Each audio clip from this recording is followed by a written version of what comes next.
ঘরের মধ্যে বসে না দেখা জনগণের কাছে গিয়ে জিজ্ঞেস করেন। আমরা বিভিন্ন জায়গায় গিয়ে মাতবরি না করে ইয়ার থেকে জিজ্ঞেস করেন জনগণ কি চায়। আমি এটা পলিটিশিয়ানদের আমরা দেখতেছি আপনারা বিভিন্ন জায়গায় সালিশ করতেছেন, বিচার করতেছেন, কে দিছে আপনার ঘরে এইগুলি করতে করার কথা? সাথে কথা বলতে চাইছি, আপনারা আমার সাথে কথা না বইলা আপনারা স্ট্যাটাস দিয়ে দিচ্ছেন যে আমি প্রতারণা করছি। আপনি জানেন প্রতারণা শব্দের মানে জানেন? এই শিখছেন আপনারা জার্নালিজম, যে আমরা আমাদের সাথে আওয়ামী লীগের লোক যোগাযোগ করলে আমরা ইন্টেলিজেন্সে তাদের নাম্বার দিয়ে দিব। এই হচ্ছে আপনাদের জার্নালিজম সম্পর্কে ধারণা। এই আপনাদের ধারণা।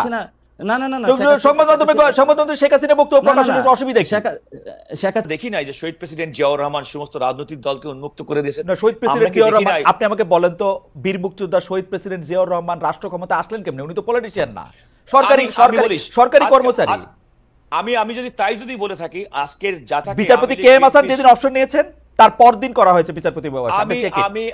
আমি একটা কাউন্টার আর্গুমেন্ট আপনাকে করে রাখি, তাই হতো। এটা যদি এতই যদি খারাপ বিধান হতো, আওয়ামী লীগ তারপরে এত বছর ক্ষমতায় থাকতো। কাউন্টার আর্গুমেন্ট তো সেইটাই, 66 বছর বয়স তো আমরা সবাই চাই, 66 বছর বয়স তো লাগবে, 65 থেকে 66। ছাত্রদের নতুন একটি দল কিংস পার্টি খোলার কথা। সেই কিংস পার্টি বা ছাত্র নেতাদেরই একজন নেতা এই নাসিরউদ্দিন পাটোয়ারি, তিনি সাংবাদিক খালেদ মহিউদ্দিনের টকশোতে গিয়েছিলেন। তো সাংবাদিক খালেদ মহিউদ্দিনের টকশোতে যাওয়ার পর ছাত্র নেতাদের প্রতি বা ছাত্র সমন্বয়কদের প্রতি যেই ক্ষোভ এবং যেই রাগ ছিল সাংবাদিক খালেদ মহিউদ্দিনের, সেই রাগ এই নাসিরউদ্দিন পাটোয়ারির উপর তিনি ঝেড়েছেন। আলোচনা শুনলে বুঝতে পারছিলাম না সাংবাদিক খালেদ মহিউদ্দিন আসলে সেখানে উপস্থাপক নাকি এটা কোনো টকশো, না মনে হচ্ছিল এটা কোনো যুক্তিতর্কের মানে আঞ্চলিক যুক্তিতর্ক হয় না, সেই যুক্তিতর্কের অনুষ্ঠান। এমন তর্ক বিতর্ক শুরু হয়ে গিয়েছিল সেখানে, এবং বিশেষ করে সাংবাদিক খালেদ মহিউদ্দিনের আচরণ চোখে পড়ার মতো ছিল। আপনি অবাক হবেন একজন সাংবাদিকের আচরণ এমন কোন সময় হতে পারে। আমরা সম্পূর্ণ আলোচনা শুনবো, আলোচনা শুনলে আশা করি কিছুটা হলো বুঝতে পারবো যে সাংবাদিক খালেদ মহিউদ্দিন ছাত্রদের প্রতি এবং এই সরকারের প্রতি কতটা ক্ষোভ এবং রেগে আছেন তিনি বা চাচ্ছেন। এবং দেখুন মানে সেটি কিরকম যে 5 আগস্টের সাথে কেন এই সময়ের তুলনা হলো ব্যারিস্টার কাজল? না, আমার কাছে মনে হচ্ছে যে মির্জা ফখরুল ইসলাম আলমগীরের একটি বক্তব্যকে যদি আপনি ইন আইসোলেশন যদি বিবেচনা করেন, তাহলে এর নানা রকম ব্যাখ্যা হতে পারে, নানা রকম অর্থ হতে পারে। আমার মনে হয় যে এই অন্তর্বর্তীকালীন সরকার গঠন করার পরে বিএনপির পক্ষ থেকে কনসিস্টেন্টলি বলা হয়েছে যে দেশের কিছু গুরুত্বপূর্ণ সংস্কারের ক্ষেত্রে বিএনপি সময় দিতে চাই। বিএনপির পক্ষ থেকে প্রথম থেকেই বলা হয়েছে যে এই সংস্কারের জন্য একটা নির্দিষ্ট সময়সীমা এবং নির্বাচনের জন্য একটি রোড ম্যাপ দিতে হবে। এবং আমি গত কদিন আগে আপনি যদি খেয়াল করে দেখেন যে প্রধান উপদেষ্টা তিনি একটা ধারণা দিয়েছেন যে কোন সময় নির্বাচন হতে পারে, সেটা হচ্ছে 2025 সালের ডিসেম্বর এবং 2026 সালের প্রথমার্ধে। একদিন পরেই প্রধান উপদেষ্টার প্রেস সচিব তিনি বলেছেন এটা জুন 2026 সাল। আমি একটু বলি, আমি যেটা মানে আমার যেটা আন্ডারস্ট্যান্ডিং, ডক্টর মোহাম্মদ ইউনূস বলেছেন যে 2025-এর শেষে অথবা 2026-এর প্রথমার্ধে। এখন প্রথমার্ধের অনুবাদ আমরা সাংবাদিক শফিক ভাই আর আমি দীর্ঘদিন একসাথে সাংবাদিকতা করেছি, প্রথমার্ধ মানে জুন মাস পর্যন্ত, তিনি সর্বোচ্চ জুন মাসটা পর্যন্ত ধরে রেখেছেন আর কি। না, আমি বলছি মির্জা ফখরুল ইসলাম আলমগীর সাহেবের এই বক্তব্যটা হচ্ছে, দেখেন বিএনপি কিন্তু বিগত হাসিনা সরকারের বিরুদ্ধে দীর্ঘদিন পর্যন্ত আন্দোলন করছে, তার অন্যতম কারণ ছিল মানুষের ভোট এবং ভাতের অধিকার। মূলত গণতন্ত্রহীনতা, খুন, গুম, রাহাজানি, একটা স্বৈর শাসন যে দীর্ঘদিন চলে আসছিল, তার বিরুদ্ধে কিন্তু বিএনপি দীর্ঘদিন আন্দোলন করেছে। ছাত্র জনতার আন্দোলনে জুলাই এবং আগস্টে যে বিপ্লবের ফসল আমরা দেখছি, সেখানেও কিন্তু মানুষের অন্যতম আকাঙ্ক্ষা কিন্তু যে দীর্ঘদিন পর্যন্ত গণতন্ত্র নেই, দীর্ঘদিন পর্যন্ত মানুষের অধিকার নেই, সুশাসন নেই। এবং তার সবচেয়ে বড় কথা, গণতন্ত্রহীনতার অন্যতম কারণ হচ্ছে মানুষের ভোটাধিকার নেই। একনায়কতন্ত্র চালু হয়েছিল। সুতরাং এই যে হাসিনা বিরোধী যে আন্দোলন, সমস্ত গণতান্ত্রিক শক্তি, তার অন্যতম উদ্দেশ্য ছিল যে একটি অবাধ, সুষ্ঠু এবং নিরপেক্ষ নির্বাচনের মাধ্যমে জনগণের সরকার প্রতিষ্ঠা করা। বাস্তব কথা হচ্ছে এই অন্তর্বর্তীকালীন সরকার একটা অস্বাভাবিক পরিস্থিতিতে ক্ষমতা গ্রহণ করেছেন। সুতরাং এই অন্তর্বর্তীকালীন সরকারের অন্যতম কাজ হচ্ছে যত দ্রুত সম্ভব কিছু সংস্কার প্রস্তাবের একটা স্ট্রিমলাইন করে নির্বাচনের দিকে এগিয়ে যাওয়া। বিএনপির মতো একটি রাজনৈতিক দল যারা মনে করে যে যত দ্রুত সম্ভব বাংলাদেশে নির্বাচন হলে জনগণের ম্যান্ডেট তাদের পক্ষে থাকবে, সেই দল তো স্বাভাবিকভাবেই নির্বাচনের কথা বলবে, এটাই স্বাভাবিক। এখানে আরেকটি কথা বলে রাখি, আমি একটু আরেকটি কথার আগে ব্যারিস্টার কাজল আমি একটু জানতে চাইতে পারি, এইটা আমি আসলে যত দ্রুত সম্ভব বলতে যেটা বোঝানো হইতেছে, আপনি একজন মানে বিশিষ্ট আইনজীবী, আপনি কি একটু বলবেন এই আপনি যদি এইটার দায়িত্বে থাকতেন এই যত দ্রুতটা কত দ্রুত সম্ভব হইতো? হ্যাভিং ইন ইউর মাইন্ড আমাদের পুলিশ বাহিনী এখন কাজ করতেছে না, নানা ধরনের সমস্যার মধ্যে দিয়ে আমরা এখন আসি। আর কত আমি দ্রুত একটা করতে কথা হবে? বলি, আমি একটা কথা বলি, জি, বাংলাদেশে আজকে অন্তর্বর্তীকালীন সরকার নামক যে সরকারটি হুম, আমাদের সংবিধানের ১০৬ অনুচ্ছেদে সুপ্রিম কোর্টের আপিল বিভাগের মতামতের ভিত্তিতে চলছে, আমি আবারও বলছি, আমি রাইট, রিপিট, রাইট, এরকম একটি অস্বাভাবিক অবস্থা কিন্তু আমরা ১/১১ পরেও কিন্তু দেখেছি। রাইট। প্রায় ২ বছর সেই সরকার ছিল, সাধারণ মানুষ কিন্তু একটা অনির্বাচিত সরকারকে খুব বেশি দিন গ্রহণ করে না, এক। ২ নম্বর হচ্ছে কোন রাজনৈতিক সরকার, গণতান্ত্রিক সরকারের জনগণের প্রতি যে দায়বদ্ধতা, সেই দায়বদ্ধতা থেকেও কিন্তু তারা অনেক সময় নিজেদেরকে নিয়ন্ত্রণ করে তাদের কার্যক্রম পরিচালনার ক্ষেত্রে। আমি যদি বর্তমান সরকারের সঙ্গে ২ বছরের স্বেচ্ছাশাসিত সরকার মঈনুদ্দিন ফখরুদ্দিন সরকারের কথা বলে দেখি, মানে তুলনা করে থাকি, তাহলে দেখবেন সে সময় সরকারের নানা ব্যক্তিজনের বিরুদ্ধে নানা রকম অভিযোগ কিন্তু উঠেছিল। সেই অভিযোগটা এই অন্তর্বর্তীকালীন সরকারের বিরুদ্ধে উঠবে আমি এমন আশঙ্কা আমি করতে চাই না, তবে একথা মনে করি যে যদি কোনো কারণে এরকম একটি অন্তর্বর্তীকালীন সরকারের কোনো ব্যক্তি কিংবা অংশীজনের বিরুদ্ধে এই ধরনের কোনো অভিযোগ ওঠে, তাহলে জাতি হিসেবে আমাদের জন্য অত্যন্ত সুইসাইডাল হবে।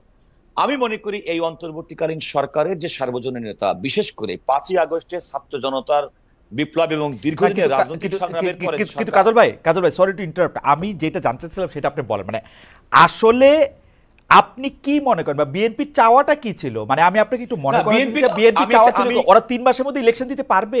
Is it practical?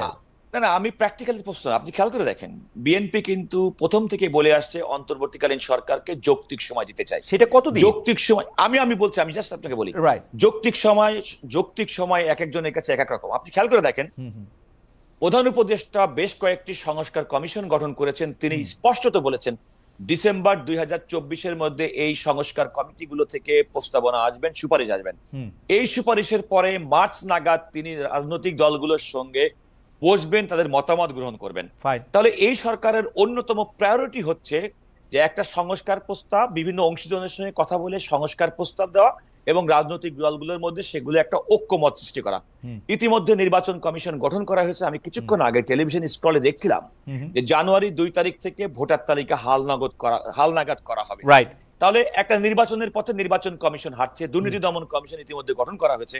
সরকার কর্তৃক প্রণীত, বর্তমান অন্তর্বর্তীকালীন সরকার কর্তৃক প্রণীত সংস্কার কমিশনগুলো তাদের সংস্কার প্রস্তাবগুলো অনেকাংশে এগিয়ে আনছেন।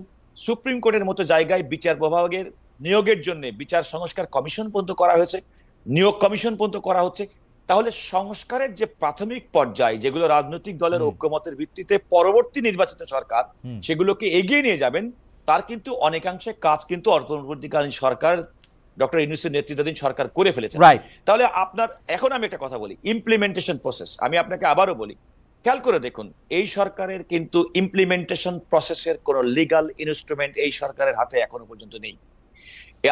আমি sorry to repeat it again, এই সরকার, কারণ আমাদের অন্তর্বর্তীকালীন সরকারের কোন ধারণা যেটা ত্রয়োদশ সংশোধনের মাধ্যমে আমাদের কাজল ভাই, আমরা এই প্রসঙ্গে বিস্তারিত আলাপ করতে পারি, আমরা এটা নিয়ে অনেক কথা কইতে পারি, কিন্তু আপনি এইটা আমাকে বলেন যে আপনি যেই পথটা বললেন, এই যে নির্বাচন কমিশন গঠন করা হয়ে গেছে, তারা আসলে ভোটার তালিকা হালনাগাদ করবে, মার্চ নাগাদ রাজনৈতিক দলগুলির সাথে কথা বলবে। আমার ধারণা জুন বা জুলাই, মানে দ্বিতীয় যে মানে কোরবানি ঈদের পরেই একটা সময় দেখে নির্বাচন কমিশন একটা ডেট ঘোষণা করে দিবে এবং 2025-এর শেষে ইলেকশন হবে। মোটামুটি ভাবে এইটাই বলছেন তিনি, হাতে সময় রাখার জন্য বলছেন, বড় জোর এটা 26-এর প্রথমার্ধ পর্যন্ত যাইতে পারে। আমি আপনাকে মানে এইটার মধ্যে আপনাদের মানে আপনারা আর কত যৌক্তিক? জি, আমি একটা ছোট্ট কথা বলি। প্রথম কথা হচ্ছে, দেখুন, একটি রাজনৈতিক সরকার, একথা মানতে হবে যে রাজনৈতিক সরকার ছাড়া কিন্তু দেশ পরিচালনা সম্ভব না। রাজনীতিবিদরাই দেশ পরিচালনা করবেন, তারাই দেশের মানুষের কল্যাণ করবেন। ইন দ্য লং রান একটা অনির্বাচিত সরকার ব্যবস্থা সাময়িকভাবে মানুষের স্বস্তির কারণ হলেও দীর্ঘমেয়াদে কিন্তু এটা খারাপ ফল বয়ে আনতে পারে। এটা বিভিন্ন দেশের উদাহরণ। আমাদের দেশের মধ্যে ১/১১ পরবর্তী অন্তর্বর্তীকালীন সরকারের ক্ষেত্রে আমাদের উদাহরণ কিন্তু আমাদের চোখের সামনে রয়েছে। আমরা কাজল ভাই, আপনি যদি আমাদেরকে একটু সময় দেন তাহলে আমরা বলবো যে রাজনীতিকরাই দেশ পরিচালনা করবেন, রাজনীতিবিদরাই দেশকে এগিয়ে নিয়ে যাবেন। আমরা গত ৫৪ বছরে ৫৩ বছরে এই বক্তব্যের পক্ষে আমরা কত প্রমাণ আমরা আসলে দেখি, রাজনীতিবিদরা আসলে বাংলাদেশকে আছে। আপনি খেয়াল করে দেখুন, কেন আপনি খালেদ, আপনি মনে আছে যে আমাদের তরুণ বন্ধু আমার সঙ্গে সহ-আলোচক, তিনি যেমন রাজনৈতিক দল গঠন করার জন্য একটা প্রক্রিয়ার মধ্যে আছেন। এই বাংলাদেশের স্বাধীনতা অব্যবহিত পরে যে গণতন্ত্রের জন্য পাকিস্তানের বিরুদ্ধে সংগ্রাম করে বাংলাদেশ স্বাধীন হয়েছে, আপনার কি মনে নাই 1975 সালের জানুয়ারি মাসে রাইট। সংবিধানের 4th সংশোধনের মাধ্যমে শুধুমাত্র একটি মাত্র রাজনৈতিক দল করা হয়েছে? আপনার কি মনে নেই সেই সংশোধনের মাধ্যমে বাংলাদেশের স্বাধীন বাংলাদেশে 4টি সংবাদপত্র তো ছাড়া আপনি সমস্ত সংবাদপত্র বন্ধ করা আপনি হয়েছে? 75 পূর্ববর্তী সরকারকে আমি 75 পূর্ববর্তী সরকারকে আপনি রাজনৈতিক সরকার বলবেন না? এটা তো না, না, রাজনীতিবিদরাই করছেন তাই। আমি আপনাকে বলছি, এটি যেমনটি দেখেছি তেমনি কি আমরা দেখি নাই যে শহীদ প্রেসিডেন্ট জিয়াউর রহমান সমস্ত রাজনৈতিক দলকে উন্মুক্ত করে দিয়েছেন? না, শহীদ আমরা প্রেসিডেন্ট কি জিয়াউর দেখি রহমান, নাই? আপনি আমাকে বলেন তো, বীর মুক্তিযোদ্ধা শহীদ প্রেসিডেন্ট জিয়াউর রহমান রাষ্ট্র ক্ষমতা আসলেন কেমনে? উনি তো পলিটিশিয়ান না, সরকারি সরকারি কর্মচারী। আমি যদি বলে থাকি আজকের জাতির ঐতিহাসিক প্রয়োজনে শহীদ প্রেসিডেন্ট জিয়াউর রহমান 7ই নভেম্বর বাংলাদেশের সিপাহী জনতা। That means না, না, politicians are not enough. আচ্ছা, আমি যদি আপনাকে বিনয়ের সঙ্গে কাউন্টার প্রশ্ন করি জি। যে ডক্টর ফখরুদ্দিন আহমেদ সাহেবের নেতৃত্বাধীন আগস্ট 2024 সালে এই সরকার কিভাবে আসলো বলেন তো? খুব খারাপ। একইভাবে, খুব একইভাবে না, খারাপ না, একইভাবে। তার মানে জনতা, সিপাহী জনতা সেই সময়কার শহীদ প্রেসিডেন্ট জিয়াউর রহমানের রাষ্ট্রের প্রয়োজনে তার মধ্যে একটা স্টেটমেন্টের দরকার ছিল। আজকে এই হাসিনা রাষ্ট্রের প্রয়োজনে এই স্টেটমেন্ট ডক্টর ইউনূস আসছেন, আপনাদের খারাপ লাগছে? আমি তো সেটাই বলছি। Right. তার মানে কি রাষ্ট্রের প্রয়োজনে শহীদ প্রেসিডেন্ট যেমন আজকে যখনকার 2024 সালে বসে আমরা যদি মনে করি যে 5ই আগস্ট বিপ্লব পরবর্তী এদেশের ঐক্য, অর্থনৈতিক শৃঙ্খলা ফিরিয়ে আনা, সুশাসন সুনিশ্চিত করার জন্য অন্তর্বর্তীকালীন সরকার ব্যবস্থা ডক্টর ইউনূসের নেতৃত্বে হওয়া দরকার। 75 পরবর্তী বাংলাদেশের সময় শহীদ প্রেসিডেন্ট জিয়াউর রহমান তৎকালীন সময়ের মানুষের কাছে সবচেয়ে গ্রহণযোগ্য ব্যক্তি ছিল যিনি বাংলাদেশকে লিড করতে পারবেন। এবং কিন্তু দ্যাট ওয়াজ, জিয়াউর রহমান সাহেব ক্ষমতায় আসার আগে বা লিড করার আগে তো উনি কারো ম্যান্ডেট নেন নাই যে উনি পারবেন কি পারবেন না, জনগণ তো তার এই দায়িত্ব দেয় নাই, উনি নিজের দায়িত্ব নিজে নিছেন, তাই না? আমরা এটা নিয়ে কথা বলতে আসি, আবার আমরা এটা কথা বলতে আসি। খালেদ মহিউদ্দিন, আমি আপনাকে কারেকশন করে দিচ্ছি। শহীদ প্রেসিডেন্ট জিয়াউর রহমানের ইতিহাস দেখেন, সমস্ত ইতিহাস থেকে তিনি আমি ইতিহাস দেখছি, উনি সহকারী সেনাপ্রধান ছিলেন, সেটা থেকে তিনি ডেপুটি চিফ মার্শাল অ্যাডমিনিস্ট্রেটর হয়েছেন, তারপরে উনি জাতির ঐতিহাসিক প্রয়োজনে যেমন করে আমি একদম হুবহু ডক্টর ইউনূসের তাই দেখি, আমি ডক্টর ইউনূসের তাই দেখি। আমি বললাম উনি ক্যান্টনমেন্ট থেকে আসছেন আর উনি গ্রামীণ ফোন থেকে আসছেন, গ্রামীণ ব্যাংক থেকে। আমি সেটাই বলছি যে ডক্টর ইউনূস সাহেবের নেতৃত্বে যে সরকার ঐতিহাসিক প্রয়োজনে 2024 সালে এই জনগণের কল্যাণার্থে আসছেন এবং জনগণের কল্যাণার্থে তারা কাজ করবেন এবং জনগণের সেই সমর্থনটা তারা পেয়ে আসছেন, যেমনটি সমর্থন শহীদ প্রেসিডেন্ট জিয়াউর রহমান সিপাহী জনতা আপামর জনগণের কাছ থেকে পেয়েছে। কাজল ভাই, আপনাকে অনেক ধন্যবাদ। আমি একটু জনাব নাসিরউদ্দিন পাটোয়ারির কাছে যাই, আমি আসবো আবার আপনার কাছে আমাদের অনেক প্রশ্ন রয়েছে। সরি, প্রথম প্রশ্নটা একটু বিলম্বিত হয়ে গেল। জনাব নাসিরউদ্দিন পাটোয়ারি, 2 মাসের মধ্যে আপনাদের রাজনৈতিক দল হতে যাচ্ছে, পাশাপাশি বৈষম্য বিরোধী ছাত্র আন্দোলন ও জাতীয় নাগরিক কমিটির প্রেসার গ্রুপ হিসেবে সক্রিয় রাখার কথা বলেছেন আমরা, আর এই দুটি সংগঠন যারা থাকবেন তারা আবার সরাসরি আপনাদের রাজনৈতিক দলে যুক্ত থাকবেন না। সেই ক্ষেত্রে কি তারা জাতীয় নাগরিক কমিটি ছেড়ে যাওয়া দলটিতে যোগ দিবেন? এই 3টি সংগঠন ছাড়াও আপনাদের প্রতিনিধিত্ব আছেন, আপনাদের হবু দলটিকে কি আমরা সরকারি দল ছাড়া আর অন্য কোনো কিছু বলতে পারবো? মানে কেন আমরা এরকম বলতেছি জনাব নাসিরউদ্দিন পাটোয়ারি, এই বৈষম্য বিরোধী ছাত্র আন্দোলন থেকে শুরু করে নাগরিক কমিটি বা উপদেষ্টাদের সম্পর্কে নানা ধরনের, যেমন আমি জনাব মতিউর রহমান চৌধুরীকে উদ্ধৃত করতে চাই। জনাব মতিউর রহমান চৌধুরী ওই দিন বলেছেন, মানবজমিনের সম্পাদক, যে এই সরকারে যারা আছেন তারা কি সবাই ফেরেস্তা, কারো বিরুদ্ধে কোনো কিছু লেখা যাচ্ছে না, কারণ আপনারা সব ক্ষেত্রে প্রভাব বিস্তার করতেছেন, সব জায়গার মধ্যে আপনারা ট্যাগিং করতেছেন, আপনারা একটা নির্বাচিত সরকারকে ক্ষমতায় আসতে দিচ্ছেন না, আপনারা নিজেদের ক্ষমতা নিজেরা প্রলম্বিত করতেছেন, আওয়ামী লীগের দোষ আপনারা বিএনপির উপরে চাপাচ্ছেন। আপনি যদি একটু মন্তব্য করতেন জনাব নাসিরউদ্দিন পাটোয়ারি। অনেকগুলা ধন্যবাদ দেশ প্রবাসে যারা ঠিকানা দর্শক বিন্দু দ্বারা দেখছেন এবং সহ আলোচক যিনি রয়েছেন প্রথিতযশা আইনজীবী এবং খালেদ ভাই সবারই একজন প্রিয় মানুষ। সো অনেকগুলা প্রশ্ন এসেছে এবং প্রশ্নগুলো আমি একে একে উত্তর দিচ্ছি। প্রথমত হলো 5th অগাস্টের আগে যে আন্দোলনটা হয়েছিল এটা কোনো অর্গানাইজড ওয়েতে আন্দোলনটা ছিল না, এটা একটি জনগণের স্বতঃস্ফূর্ত অংশগ্রহণ ছিল। এই অংশগ্রহণের মধ্যে যেটা আমরা চীন বা কম্বোডিয়া, ভিয়েতনাম বিভিন্ন দেশের যদি উদাহরণটা নিই, সেখানে কিন্তু একটি অর্গানাইজেশনের মধ্যে বিপ্লবটা হয়েছিল। ইভেন 90-এ যেটা হয়েছে বিভিন্ন অর্গানাইজেশন সেটা লিডিং পজিশনে ছিল। কিন্তু এই আন্দোলনটা আমরা যেটা সক্ষম করতে সক্ষম হয়েছে এটা অনেকটা লুজ কানেকশনের মধ্যে দিয়ে হয়েছে, যে যার জায়গা থেকে যতটুকু সামর্থ্য ছিল অতটুকু দিয়ে হলো আন্দোলনে ঝাঁপিয়ে পড়েছিল।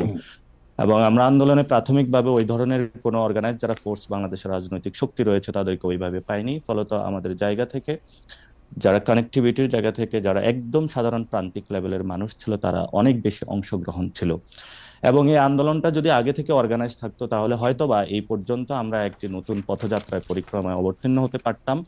কিন্তু সেই যাত্রায় আমরা যখন আন্দোলন এবং শেখ হাসিনা যখন পালিয়ে গেল, সেখানে দেখেছিলাম যে মব জাস্টিস হচ্ছে, বিভিন্ন জায়গায় অনেক ক্রিয়া কার্যকলাপ হচ্ছে। তখন আমরা চিন্তা করলাম যে আমরা বিভিন্ন জায়গায়, যাত্রাবাড়িতে যিনি আছেন, মিরপুরে যিনি আছেন, উত্তরাতে যিনি আছেন, পুরো বাংলাদেশের রংপুর, সিলেট, এই যে বিভিন্ন ডটস গুলা বিভিন্ন জায়গায় রয়েছেন, তাদেরকে আমরা একসাথ করার একটা উদ্যোগ নেই। একসাথ করার মধ্যে উদ্যোগ নিয়ে যদি আমরা একটা অর্গানাইজড ওয়েতে করতে পারি, তাহলে হয়তো বা রাষ্ট্রের যে একটা জায়গায় আমরা মুক্তি দিয়েছিলাম, সেই মুক্তিটা আরো ভবিষ্যতে এগিয়ে নিতে পারবো। তো সেখানে স্টুডেন্টদের একটা কানেক্টিভিটি ছিল বৈষম্য বিরোধী ছাত্র আন্দোলনের মাধ্যমে, কিন্তু নাগরিকদের ওইভাবে হলো একটা অর্গানাইজড ফোর্স ছিল না যারা আন্দোলনে এসেছিল। নাগরিকদেরকে আমরা কানেক্টেড তৈরি করার জন্যই কিন্তু জাতীয় নাগরিক কমিটি 8 সেপ্টেম্বরে গঠন করি, এবং সেখানে আমরা অনেকাংশে কানেক্টেড করতে সক্ষম হয়েছি। ভবিষ্যতে আরো এটা চলমান থাকবে।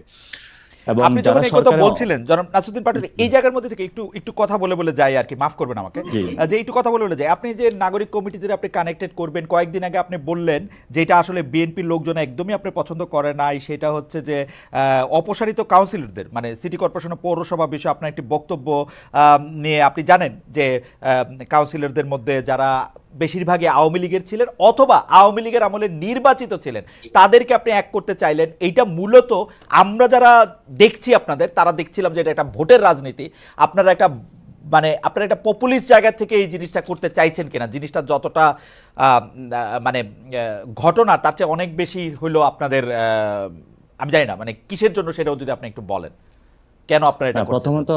প্রথমত বিএনপি যে পছন্দ করছে না, এটা শুধু বিএনপি না, অন্যান্য রাজনৈতিক দলে একই ধারাবাহিকতা আছে। কারণ আমরা বরাবরই বলে থাকি একটা জেনারেশনের রূপান্তর হয়েছে, অর্থাৎ পুরাতন যে ওল্ড সিস্টেম, এটা আমরা সেই 3 তারিখে এক দফা দাবি যেটা নাহিদ ইসলাম উত্থাপন করেছিলেন, পুরাতন যে বন্দোবস্ত রয়েছে, ফেসিস্ট বন্দোবস্ত, সেটার আমরা বিরোধিতা করছি এবং আমরা নিউ একটি রাজনৈতিক বন্দোবস্ত চাচ্ছি। তো পুরাতন বন্দোবস্তের মধ্যে আমরা দেখতে পাচ্ছি ইনস্টিটিউশন গুলো ধসে পড়েছিল। গত 53 বছর অনেকগুলো রাজনৈতিক দল এসেছিল, তারা এগুলোর কোনো সুষ্ঠু প্রক্রিয়ার মধ্যে গঠন করতে পারেন নাই। ন্যাশন যে জায়গা ছিল সেটাতে একটা ডিসক্রিমিনেটেড জায়গায় ঠেলে দিয়েছিলেন, এবং একটি বিভাজনের রাজনীতিতে বাংলাদেশে গত 53 বছর ছিল। তো সেই জায়গা থেকে আমরা যখন উঠে দাঁড়িয়েছি নতুনভাবে এই জেনারেশন, তরুণ জেনারেশন, যে আমরা আর বিভাজনের রাজনীতি চাই না, আমরা বৈষম্যের কোনো একটি সমাজ চাই না, তখনই যখন রাজনৈতিক দলগুলো দেখতে পাচ্ছে যে তাদের মধ্যে এই ক্রিয়া কার্যকলাপগুলো বিদ্যমান এবং তরুণ প্রজন্ম তাদের সেই ক্রিয়াগুলো বিরোধিতা করছে, তখনই কিন্তু বিভিন্ন রাজনৈতিক দল আমাদের বিরুদ্ধে দাঁড়িয়ে যাচ্ছে। আমরা সেই জায়গাতে বলি যে আমাদের যারা তরুণ প্রজন্ম, বিভিন্ন রাজনৈতিক দলও তারা যারা আছে, আমাদের মধ্যে একটা ঐক্য রয়েছে। আমরা যখন একটা পুলিশের সামনে দাঁড়িয়েছি, আমার পাশের জন যখন শহীদ হয়েছে বা আহত হয়েছে, আমরা লাশটা রেখে কিন্তু আবার একসাথে গিয়ে আবার পুলিশের সামনে বা শেখ হাসিনা ফেসিস্ট খুনি হাসিনার বিরুদ্ধে দাঁড়িয়েছিলাম। তো ঐক্যটা আমাদের মধ্যে রয়েছে, এটা হলো আমাদের কাছে একটা প্র্যাকটিক্যাল ঐক্য। It's not about the political party alliance বা কোনো কিছু হবে। এবং সেই তরুণ প্রজন্মের বিরুদ্ধে যখন নট অনলি বিএনপি অথবা অন্যান্য রাজনৈতিক দল দাঁড়াচ্ছে, সেটাতে স্পষ্টত একটি বিভাজন দেখা যাচ্ছে। কারণ আমরা মনে করি যে নতুন যে ব্যবস্থা সেটা আমরা মেনে নিব না, আমরা একটি পুরাতন ব্যবস্থাকে আমরা মেনে নিব না, আমরা একটা নতুন ব্যবস্থা চাই যেটার মধ্য দিয়ে আমাদের মর্যাদার অবস্থাটা ফিরে আসবে, দক্ষিণ এশিয়াতে বাংলাদেশ একটি নতুন জায়গায় অবস্থান করবে। দ্বিতীয় যে কোশ্চেনটি আপনি করেছিলেন, প্রথমত আমি বলি যে সরকার একটি প্রজ্ঞাপনের মাধ্যমে যারা হাসিনা আমলে কাউন্সিলর হয়েছিলেন তাদেরকে একসাথে সবাইকে হলো পদচ্যুতি বা পদত্যাগ করিয়েছে। কিন্তু সেখানে কিছু মানুষ ছিল যারা হলো স্বতন্ত্র ছিল, এবং অনেকেই বিএনপির ছিল, অনেকে জামায়াতের ছিল, যারা হাসিনার অথবা অপরাধ বা টেন্ডারবাজি চাঁদাবাজির সাথে জড়িত। মানে এই ব্যাপারটা এখন আপনারা সার্টিফিকেট দিচ্ছেন যে এরা ভালো, না, আমরা সার্টিফিকেট দিচ্ছি না, লেট মি ফিনিশ, আমি সার্টিফিকেট দিচ্ছি না। সো সেখানে আমরা মনে করছি যে যাদেরকে পদচ্যুতি করা হয়েছে, অনেক মানুষ যারা নির্বাচনে অংশগ্রহণ করেছিল, আওয়ামী লীগ না, তাদের সে প্রায়শ্চিত্ত হয়েছে, তারা কিন্তু এখন চেয়ারে নেই। তাহলে যিনি স্বতন্ত্র ছিল, ব্যক্তি ইমেজ আছে, জনগণের সাথে সম্পৃক্ত আছে, কিন্তু উনি আর আমার মধ্যে এখন কোনো পার্থক্য নাই। উনি কিন্তু একজন আছে পার্থক্য, আমি মানে পার্থক্য যদি না থাকে, আমি আপনাকে বলি, পার্থক্য যদি না থাকে, দেখেন আপনারা যে আন্দোলন করছেন, আন্দোলনে সফল হয়েছেন আপনারা, তার জন্য আমরা সবাই এই আন্দোলনের মধ্যে যে যেখান থেকে পারছি আমরা এটা অংশগ্রহণও করছি, ইয়াও করছি, আপনাদেরকে সাবাসীও দিছি। কিন্তু ঘটনা হইতেছে বারবার গত 15 বছর ধরে বিএনপি সহ অন্য বিরোধী রাজনৈতিক দলগুলি শেখ হাসিনার অধীনে কোনো নির্বাচনে না যাওয়ার জন্য, বিশেষ করে 6 সিটি কর্পোরেশন নির্বাচনের পরে আর কোনো নির্বাচনে যাওয়ার জন্য আহ্বান জানাতেছিল। তারা বিভিন্ন পাকে চক্রে বিভিন্ন নির্বাচনে গেলেও সেটা বারবার বলছে, কিন্তু আমরা কিন্তু দেখছি এই সিটি কর্পোরেশন নির্বাচনে যারা গেছে, আওয়ামী লীগের হোক আওয়ামী লীগের বিরোধী দলের হোক, তারা আসলে শেখ হাসিনার হাতেই শক্তিশালী করছে এটাতে গিয়ে। আপনারা যে তাদের সাথে গাঁটছড়া বাঁধতে চাইতেছেন, এটা তো একটা কায়েমি স্বার্থবাদিতা ছাড়া আমি আর কিছু দেখি না, এবং ডাবল স্ট্যান্ডার্ড। প্রথমতই আমরা বলে থাকি যে আপনার যে কোশ্চেনটা করেছেন এটা আমাকে ফুলি অপোজ করে থাকি, বিকজ দ্যাট প্রথমত যারা ইলেকশনে গিয়েছিল ডিরেক্টলি, যারা আওয়ামী লীগ রয়েছে, অনেক মানুষ যারা বিএনপিতে রয়েছে, এবং ডাক্তার মেয়র শাহাদাত উনি কোন ভিত্তিতে এখন মেয়র হিসাবে রয়েছেন, এবং এই যে কাজল ভাইও শেখ হাসিনার আমলে কিন্তু ইলেকশন করেছেন, রুমিন ফারানা এখন আপু বক্তব্য দিয়ে বেড়াচ্ছেন বা বিভিন্ন ফোরামে কথা বলতেছেন, তো এরকম কিন্তু অনেকে রয়েছে। আমরা গত 3টি ইলেকশনকে কিন্তু খারিজ করি, যখন আমরা বলেছিলাম গত 3টি ইলেকশন অবৈধ, যেগুলোকে আমরা মানি না, সেখানে কিন্তু বিএনপি বিরোধিতা করেছিল। আমরা চুপ্পুর বিষয় বলেছিলাম, সেখানে বিএনপি বিরোধিতা করেছিল। আমরা একটা নতুন কনস্টিটিউশন বা অভিযাত্রা চেয়েছিলাম, সেটাও বিএনপি বিরোধিতা করেছে। আমরা কিন্তু সবগুলো বিষয় খারিজ করতে চেয়েছিলাম, কিন্তু সেখানে হলো যে বড় বড় রাজনৈতিক দল তারা লিয়াজু কমিটির মাধ্যমে বিভিন্ন ছোট ছোট দলকে আসনের লোভ দেখিয়ে নিয়ে পার্টি অফিসে প্রেস কনফারেন্সে, এটা ইদানিংও ঘটছে, পার্টি অফিসে প্রেস কনফারেন্স করে তারা ঘোষণা দিচ্ছে যে চুপ তারা পদত্যাগ চায় না, তারা নতুন কনস্টিটিউশন চায় না, বা সংবিধানে কোনো পরিবর্তন দেখতে চায় না। তারা গত 3টি ইলেকশন, আমি শেষ করি, গত 3টি ইলেকশনের বিষয়ে তাদের হলো জনগণের যে চাওয়া সেটার বিরুদ্ধে তারা দাঁড়িয়েছিল। ঠিক একই সময়ে এসে আমরা হলো গোপনে গোপনে যখন তারা 19 জন মেয়রের জন্য চিঠি দিচ্ছে, ডাক্তার শাহাদাতের সেখানে অলরেডি এস্টাবলিশ হয়েছে মেয়র হিসেবে, এবং বিভিন্ন জায়গায় আদালতের মাধ্যমে হলো অনেক ফেসিস্ট খুনি রিজিমের অংশ হলো মেয়র, পৌরসভার গুলা মেয়র বা বিভিন্ন জায়গায় ঢুকে পড়ছে। সেই জায়গায় আমরা বলেছি যে যারা 3টি ইলেকশনে করেছে, সেখানের মধ্যে যারা হাসিনা ফেসিস্ট রিজিম ডিরেক্ট খুনের সাথে ইনভলভমেন্ট ছিল, তাদেরকে তো বিচারের আওতায় আনতে হবে, কিন্তু যারা স্বতন্ত্র ছিল সেখানে ইলেক্টেড হয়েছে তাদেরকে চেয়ার থেকে সরানো। আমার মনে হয় ফ্যান্টাস্টিক, আমার মনে হয় এই পয়েন্টটা আপনি ফ্যান্টাস্টিক রেজ করছেন, এবং আমি আপনার সাথে একদম একমত। খালিদ ভাই একদম একমত। একটু শেষ করে, একটু 10 সেকেন্ড একটু শেষ করে, সেটাতে আমরা তাদের জায়গাতে তাদের প্রায়শ্চিত্ত হয়েছে মনে করি, কিন্তু বিএনপিও তাদেরকে হলো রিইনস্টেটেড করতে চাচ্ছে, এবং অলরেডি তারা বহিষ্কারাদেশ প্রত্যাদেশ সরিয়ে নেওয়ার জন্য বিভিন্ন ক্রিয়া কার্যকলাপ শুরু করেছে। ফলত আমরা যখন দেখছি একটি রাজনৈতিক বড় দল থেকে যারা হলো আল্লাহর উপর অবিচল আস্থা এবং বিশ্বাস, জাতীয়তাবাদী স্লোগান দিয়ে বাংলাদেশের মানুষের উপরে আস্থা অর্জন, আমার মনে হয় যে আপনার বক্তব্য পরিষ্কার, পাটোয়ারি আপনার বক্তব্য পরিষ্কার। আমি এটা জনাব রুহুল কুদ্দুস কাজলকে প্রশ্ন করতে চাই যে আপনারা বিভিন্ন মেয়রের ব্যাপারে চিঠি দিচ্ছেন গোপনে, জনাব নাসিরউদ্দিন পাটোয়ারি এটি যেমন বলছেন, আমাদের কাছে এটি খবর আছে, এবং অলরেডি ডক্টর শাহাদাত আমাদেরও খুব প্রিয় ভাজন মানুষ, তিনি তাকে আসলে মেয়র পদে তিনি এখন আসীন আছেন। মানে যেটি আপনারা করবেন সেটি হচ্ছে ভালো, জনাব নাসিরউদ্দিন পাটোয়ারিরা যেটি করার উদ্যোগ নেবেন সেটি হয়ে যাবে খারাপ। এইটা কি সাংঘাতিক ডাবল স্ট্যান্ডার্ড না কাজল ভাই? মানে আপনারা আমার কাছে প্রথম কথা হচ্ছে, আমার সহ-আলোচক নাসিরের বেশ কয়েকটা বিষয় কিন্তু কমন, যেগুলো আমরা প্রত্যেকে প্রত্যাশা করি বাংলাদেশ কিভাবে চলবে আগামী দিনে। জি, আবার কিছু কিছু অভিযোগের ক্ষেত্রে এটাও যেমন সত্য, উনি যখন বিএনপির দিকে অঙ্গুলি নির্দেশন করে যখন বলবেন বিএনপি এই কাজ করবে, আবার যদি তিনি মনে করেন যে যারা আওয়ামী লীগের না সরাসরি খুনের সঙ্গে, তাদেরকে নিয়ে আমার নতুন দল গঠন প্রক্রিয়ার সঙ্গে তাদেরকে সম্পৃক্ত করবেন, এটা আমার মনে হয় এক ধরনের দ্বিচারিতা। আমি প্রত্যাশা করব আগামী দিনে নেতা হিসেবে নাসির সাহেব এ থেকে আমি দূরে থাকবেন, কারণ নতুন প্রজন্মের নেতৃত্ব দেওয়ার জন্য তাদের অনেকগুলো কাজল ভাই প্লিজ একটা আমি বলতে ভুলে গেছিলাম। কাজল ভাই, বিএনপি যখন হরে দরে সবসময় বলে যে শেখ হাসিনার সময় যারাই নির্বাচন করতেছে তারাই খারাপ, আপনারা তো শেখ হাসিনার পার্লামেন্টে গিয়ে বসছেন, এমনকি সংরক্ষিত ওইটাও নিছেন। আমরা যখন বিরোধিতা করতেছিলাম এটা কি ইলেকশন হইলো, আপনারা তখন 6 জনকে পার্লামেন্টে বসছেন না। দেখুন, এটা হচ্ছে তো একটা রাজনৈতিক দল, একটা কথা খেয়াল করতে হবে খালেদ সাহেব, যে দেখুন একটা রাজনৈতিক দলের যে কৌশল, রাজনৈতিক কৌশল, সেই কৌশলটা কিন্তু আপনি একটা কথায় মোটা দাগে কিন্তু তার বিশ্লেষণ করলে হবে না। কারণ পার্লামেন্টে যে সময় বিএনপি সেই পার্লামেন্টে গেছে, সেটা একটা রাজনৈতিক সিদ্ধান্ত ছিল। এই সরকারের যে কোনো রকম জনপ্রিয়তা নেই, এবং পার্লামেন্টে সরকারের বিরোধিতা করার জন্য বিএনপি সেই সময় যৌক্তিক মনে করেছে। বিএনপি যে সময় মনে করেছে, বিএনপি তো একসময় স্থানীয় সরকার নির্বাচনও করেছে, সিটি কর্পোরেশন নির্বাচনও করেছে, কিন্তু পরবর্তীতে যখন এই সরকার বিগত হাসিনা সরকারের নির্বাচন এবং তাদের যখন বিন্দুমাত্র তাদের উপর আস্থা রাখতে পারেনি, তখন সমস্ত ধরনের নির্বাচন থেকে নিজেদেরকে গুটিয়ে নিয়েছে। আপনার কি মনে নেই 2018 সালে শেখ হাসিনার কথার উপর ভিত্তি করে ডক্টর কামালের নেতৃত্বে সমস্ত রাজনৈতিক দল অংশগ্রহণ করেনি, করেছে। সেগুলো হচ্ছে সরকার এবং ইলেকশন খারাপ হয়েছে, আমরা বলেছি ইলেকশন খারাপ হয়েছে, তারপর বিএনপি কে পার্লামেন্টে গিয়ে বসে পড়ছে। আমি আপনাকে বলছি, এগুলো হচ্ছে একটা দলের অভ্যন্তরীণ রাজনৈতিক কৌশল। এই কৌশলের আমাদের জনগণের তো জানার অধিকার আছে কাজল ভাই, এই কৌশলটা আসলে কিসের লক্ষণ, তাই না? মানে কি বুঝায়? আমি সরি টু সে খালেদ সাহেব, সবসময় আমরা জনগণকে সবসময় নিজেদের মতো করে নিয়ে সবসময় ব্যাখ্যা করি। আপনি যখন বলছেন তখন জনগণের দোহাই দিবেন, আমি যখন বিএনপির কথা বলবো জনগণের দোহাই দিব, নাসিরউদ্দিন পাটোয়ারি যখন বলবো তখন জনগণের ম্যান্ডেট কার দিকে সেটার নির্ধারণের একমাত্র পদ্ধতি হচ্ছে নির্বাচনের ব্যবস্থা। এই নির্বাচন ব্যবস্থা 1991 সালে হয়েছে, এই নির্বাচন ব্যবস্থা 1996 সালে হয়েছে, এই নির্বাচন ব্যবস্থা 2001 সালে হয়েছে। আমি 2008 সালের নির্বাচনটিকে কোনো মানে অবাধ, সুষ্ঠু এবং নিরপেক্ষ নির্বাচন বলতে রাজি নই। বিএনপি হারলে নির্বাচন সুষ্ঠু হয় না তো? বিএনপি হারলে নির্বাচন না খালেদ, নো, আপনি খেয়াল করতে খালেদ, নির্বাচনের তত্ত্বাবধায়ক সরকার ব্যবস্থা ছাড়া 91 সালে নির্বাচন হয়েছে। তত্ত্বাবধায়ক ব্যবস্থা সংবিধানে আসার পরে 96 এবং 2001 নির্বাচন হয়েছে। তত্ত্বাবধায়ক সরকারের 90 দিনের মধ্যে নির্বাচন করার কথা। 1/11 পরবর্তীতে ফখরুদ্দিন মঈনুদ্দিনের সরকার 2008 সালে নির্বাচন করেছে। সুতরাং একটা অনিয়মতান্ত্রিক, অগণতান্ত্রিক সরকারের অধীনে নির্বাচিত তথাকথিত তত্ত্বাবধায়ক সেই নির্বাচনে গঠিত সরকারকে আমি কোনোভাবে গণতান্ত্রিক সরকার মনে করতে পারি না, আইনগতভাবে, সাংবিধানিকভাবে। আপনি যদি আমাকে ডিবেট করতে বলেন আমি এগুলো ব্যাপারে, আচ্ছা ঠিক আছে, আপনি এটা বলেন তো যে বিএনপি তো আসলে শেখ হাসিনার আমলে বিভিন্ন নির্বাচনে অংশগ্রহণ করেছে। আমার মনে আছে 6টা সিটি কর্পোরেশন একসাথে নির্বাচন করলো, এর মধ্যে 5টা সিটি কর্পোরেশনে বিএনপি জিতলো। আসলে বিএনপি অংশগ্রহণ করলো হচ্ছে 2018 সালের নির্বাচনে।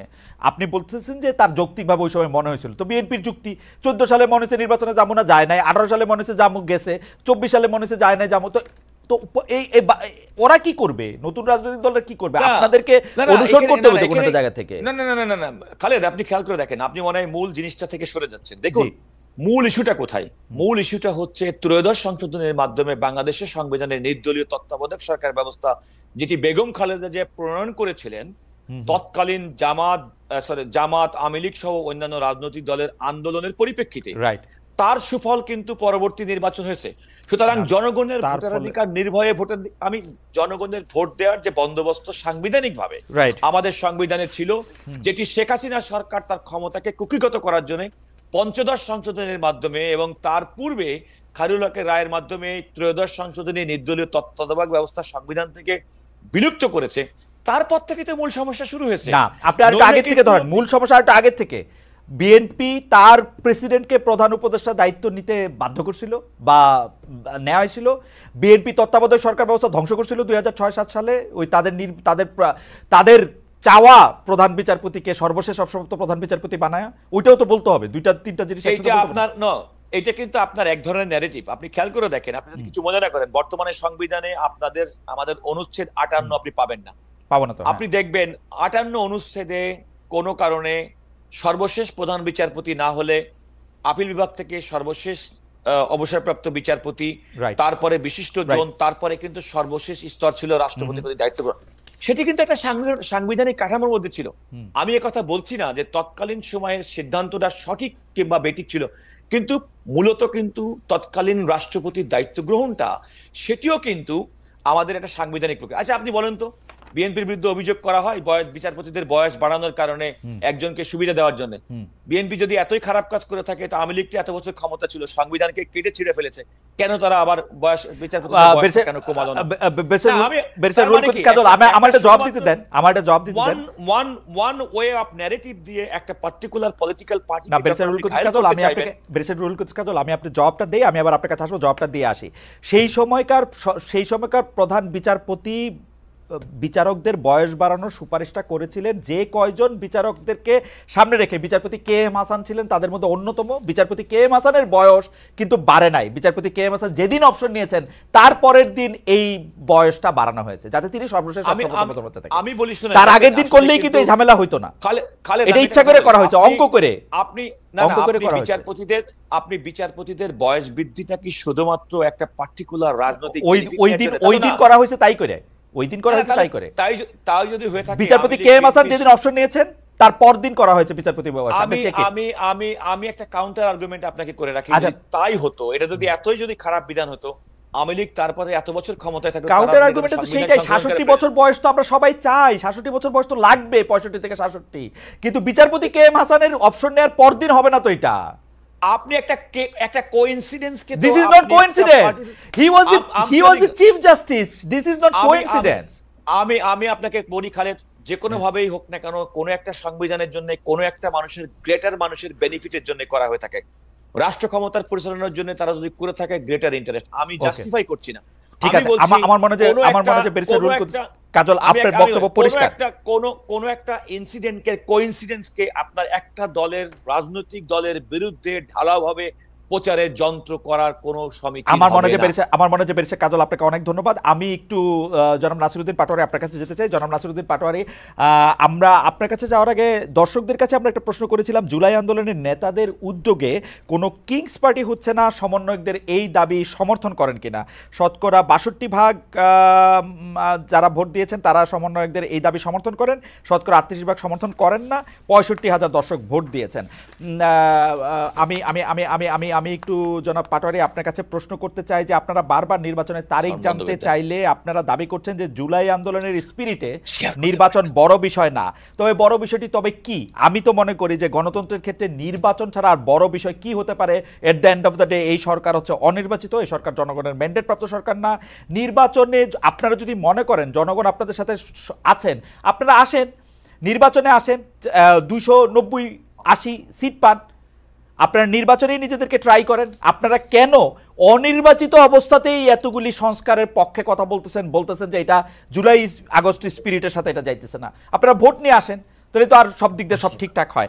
এই কথা যখন বলতেছি, আমি পাশাপাশি আরো দুই একটা জিনিস আমি জানা রাখি, বলে রাখি যে বর্তমানে আমরা দেখতে পাচ্ছি আওয়ামী লীগের যে বয়ান ছিল যে মুক্তিযোদ্ধাদের অপমান করা, মুক্তিযুদ্ধের নাম ঠিক করে দেওয়া ছাড়া, তাদের দল ছাড়া আর কোনো উপায় নাই, আমরা কিন্তু এর লক্ষণও সম্পূর্ণ দেখতে পাচ্ছি। আপনাদের অবস্থানে রাজনৈতিকভাবে এটা কি? আপনি যে পার্টি করতেন, এবি পার্টি, সেই এবি পার্টির একজন যুগ্ম সদস্য সচিব ব্যারিস্টার আসাদুজ্জামান ফুয়াদ এক বক্তব্যে বলেছেন 16 ডিসেম্বরকে তিনি বিজয় দিবস মানেন না। মানে এই পুরাটা লক্ষণ, মুক্তিযোদ্ধাদের অপমান করা, বিজয় দিবস না মানা, এই প্রত্যেকটা জিনিসই কিন্তু আওয়ামী নেরেটিভ রে, আওয়ামী বয়ানরেই প্রতিষ্ঠিত করে যে আপনারা যখন থাকবেন তখন আপনাদের অবস্থানটা যাবে হচ্ছে মুক্তিযুদ্ধের বিপক্ষে। আপনার মন্তব্য একটু শুনবো, আমি একটু থামি। প্রথমে আমি বলি যে ব্যারিস্টার রুহুল কুদ্দুস কাজল আমাকে একটি পরামর্শ দিয়েছেন, আমি বিনয়ের সুরে বলছি আপনার পরামর্শ নিব না আমি, কারণ আপনার যে পরামর্শ এটা হয়তো আপনার দলীয় কর্মীদেরকে দিলে আপনি অনেক লাভবান হবেন, এবং সেখান থেকে বেসিক্যালি আপনাদের জেনারেশনের সাথে আমাদের দৃষ্টিভঙ্গি নিয়ে দৃষ্টিভঙ্গিগত একটি পরিবর্তন ঘটেছে, যে পরিবর্তনের কারণে আপনারা আমাদের ভাষাগুলো বুঝতে পারছেন না, আমরা আপনাদের সেই ওল্ড ভাষাগুলো বুঝতে পারছি না। আর সেকেন্ড যে বিষয়টা বলেছিলেন যে আমরা বলি যে আপনারা গভীর সংকটের দিকে যখন আমরা দেশটা যাচ্ছিল তখন কিন্তু এই রক্তের উপরে দাঁড়িয়ে একটি সরকার গঠন হয়েছিল, এবং 2000 শহীদ এবং 50,000 মানুষের যারা অঙ্গহানি হয়েছিল, আমি তাদের শ্রদ্ধা নিবেদন বলতে চাই, এই মানুষগুলো যে রক্ত দিয়েছে, অঙ্গহানি হয়েছে, তার বিচারটা আপনি কখন করবেন? বিচার প্রক্রিয়া নিয়ে বিএনপির থেকে কোনো কোশ্চেন আসে নাই। জনগণের কাছে তো এটা প্রশ্ন, যে বুকের সন্তানটা হারিয়েছে, যে ভাই হারিয়েছে, যে বোন হারিয়েছে, এগুলো কথা শুনলে মনে হয় এগুলো অনেক দুঃখজনক কাহিনী, কিন্তু দুঃখজনক কাহিনী না, এগুলো সত্য। যে গতকালকে আমরা শহীদ মিনারে একজনের জানাজা দিয়ে এসেছি, আরাফাতের যে মাদ্রাসা ছাত্র, যে ছোট্ট বয়সে 11 বছর বয়সে হলো শহীদ হয়েছে।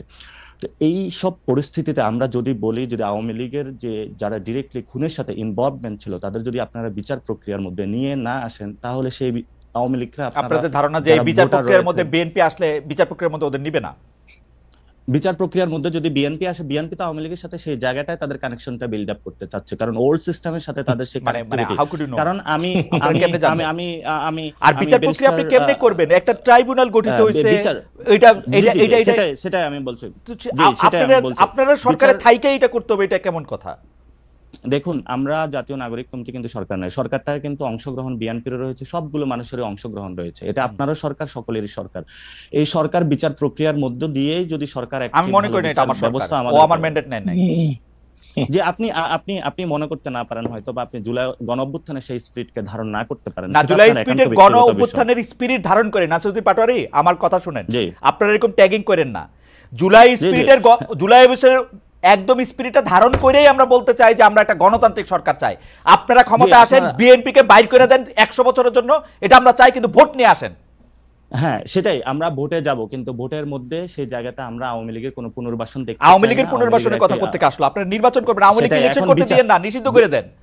তাহলে আওয়ামী লীগ প্রশ্নে তাহলে বিএনপির অবস্থান ক্লিয়ার করুক, জাতি তার অবস্থান ক্লিয়ার করুক, সেই জায়গায় কিন্তু আপনারা ক্লিয়ার না হয় মানে সরকারে বলেন আওয়ামী লীগকে নিষিদ্ধ করে দিতে, সরকারে বলেন আওয়ামী লীগকে নিষিদ্ধ করে দিতে, বিএনপি কি খালিদ করবে? ভাই এখানে হলো আইনজ্ঞ একজন ব্যক্তি রয়েছেন এবং আপনিও বেশ ভালো পড়াশোনা আছে, আপনি যদি ডিরেক্টলি যেমন ছাত্রলীগকে নিষিদ্ধ করা হয়েছিল উইদাউট এনি কমিশন, তার কোনো বিচার প্রক্রিয়ার মধ্যে কিন্তু সে আসে নাই, আপনি যদি আওয়ামী লীগকে এভাবে নিষিদ্ধ করেন উইদাউট এনি বিচার, তো সে কিন্তু কোনো কমিশন গঠন ছাড়া আপনি একটা দলকে নিষিদ্ধ করে দিলেন, করেন কমিশন গঠন, কমিশন গঠন করেন, সেই বিষয়গুলো তো আমরা দাবি তুলছি, কিন্তু এই দাবিগুলো তো আমরা জনগণের পক্ষের কাছে গিয়ে বুঝাচ্ছি, তুলছি। আমরা তো জনগণের কাছে এখনই যায় নির্বাচনী সভা করছি না, আমরা তো জনগণকে এখনই গিয়ে যায় প্রেসার দিচ্ছি না, ভোট চাই ভোট চাই ভোট চাই, আমরা তো এই কাজগুলো এখন করছি না। আমরা বলি ভোট, আপনারা জনগণের কাছে গিয়ে জিজ্ঞেস করেন জনগণ কি চায়, এই ঘরের মধ্যে বসে না দেখা জনগণের কাছে গিয়ে জিজ্ঞেস করেন, আমরা বিভিন্ন জায়গায় গিয়ে মাতবরি না করে ইয়ার থেকে জিজ্ঞেস করেন জনগণ কি চায়।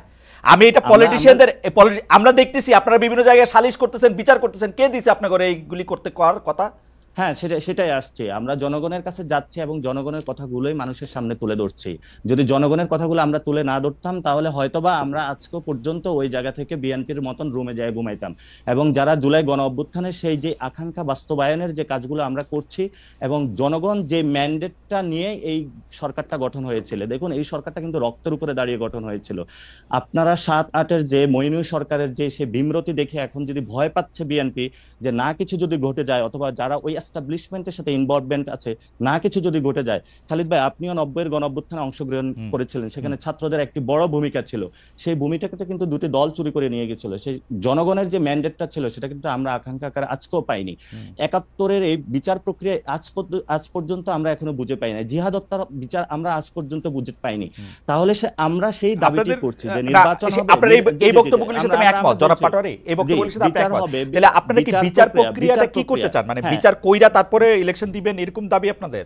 না, সেটা আমরা বলছি বিচার প্রক্রিয়ার একটি ভিজিবল আমরা রূপ চাই। যারা শেখ হাসিনা আছে এবং তার গভর্নমেন্টে ডিরেক্টলি যারা খুনের সাথে ইনভলভমেন্ট ছিল, আমরা বিচার প্রক্রিয়ার একটি ভিজিবল কোনো কিছু দেখতে চাই। তারপরে হলো নির্বাচনের আলাপগুলো ঢুকুক। নির্বাচন এবং সংস্কার বা বিচার এগুলো কোনোটা তো বিরোধী নয়, যারা বিরোধী বানানোর চেষ্টা করছে আমরা মনে করতেছি তারা অন্যদিকে দেশকে ধাবিত করার চেষ্টা চালাচ্ছে। আপনারা পাটোয়ারি আপনার কথা শুনেন, আপনি বলতেছেন যে বিচার প্রক্রিয়া যদি আমরা না করি তাহলে এরপরে যারা ক্ষমতা আসবে তারা বিচারটা না হইতে পারে, সেই জন্য আমরা বিচার করে যেতে চাই। আপনারা তো সরাসরি বলতেছেন যে বিএনপি আসলে আওয়ামী লীগের এই লোকজনের এই দুঃশাসনের ফেসিসদের হাসিনা আর এদের বিচার করবে না, আপনি কি এরকম মনে করতেছেন? না, বিচার প্রক্রিয়া যদি কোনো দল করে সেখানে ওই দলগুলো সাহসী বা ওই জায়গাটা উদ্যোগ নেবে না বলে মনে করি। কারণ আমরা গত ৫৩ বছরে দেখেছি যে কোনো দলই যখন কোনো অপরাধ করেছে, অন্য দলই যে ভোটের মাধ্যমে ক্ষমতায় এসেছে, পরবর্তীতে ওই বিচার প্রক্রিয়ার কোনো একটা নজির আমরা বাংলাদেশে দেখি নাই। এবং বিচার বিভাগের যে সংস্কার কমিশন হয়েছে, কাজল ভাই তো একটা কোর্টে সুপ্রিম কোর্টে রয়েছেন এবং সেখানে দেখতে পাচ্ছেন আজ পর্যন্ত সুপ্রিম কোর্টটাকে আপনারা আওয়ামী লীগ মুক্ত করতে পেরেছেন? বড় বড় কথা বললে আসলে মানুষের সামনে হয় না। নাসিরুদ্দিন পাটোয়ারি আপনি কি আপনাকে শুনতে পাচ্ছেন? আপনারা কি মানে কোর্ট আওয়ামী মুক্ত করতে হবে, এটা কিরকম কথাবার্তা? আওয়ামী লীগ মুক্ত করার তো দরকার নাই, আওয়ামী লীগের মধ্যে থেকে যারা অন্যায় করছে অপরাধ করছে তাদেরকে শাস্তি দিতে পারবে কিনা সেটা হচ্ছে কথা। আপনারা আজকে জুলাই আগস্টে যে জায়গায় দাঁড়ায় আছেন, আপনি ব্যারিস্টার কাজলকে জিজ্ঞেস করেন গত ১৫ বছরে বিএনপি জামায়াতের বিরোধী দলের কত লোকের রক্তের উপর দাঁড়ায় আপনারা রক্তে দাঁড়াইছেন। গত ১৫ বছরে যারা গুম হয়েছিল, খুন হয়েছিল, একবারও কি তাদের পক্ষে দাঁড়িয়ে কখনো বিচার দাবি করা হয়েছিল? গুম কমিশনের রিপোর্টটা সামনে আসবে, তাহলে যারা গুম এবং খুনের সাথে ইনভলভমেন্ট ছিল তাদেরও তো বিচারটা দাবি করা হয় না। যে বিএনপির কর্মীটা বিভিন্ন জায়গায় নিজের বুকটা পেতে দিয়েছিল সে তো আজকে বিচার পাচ্ছে না। যে বিএনপির এখনো পর্যন্ত হলো ভাই অথবা বোন যাদেরকে এখনো পাওয়া যায় না, যাদের রক্তের উপরে দাঁড়িয়ে আজকে বিএনপি কথা বলছে, তার জন্য তো বিচার চাচ্ছে না বিএনপি।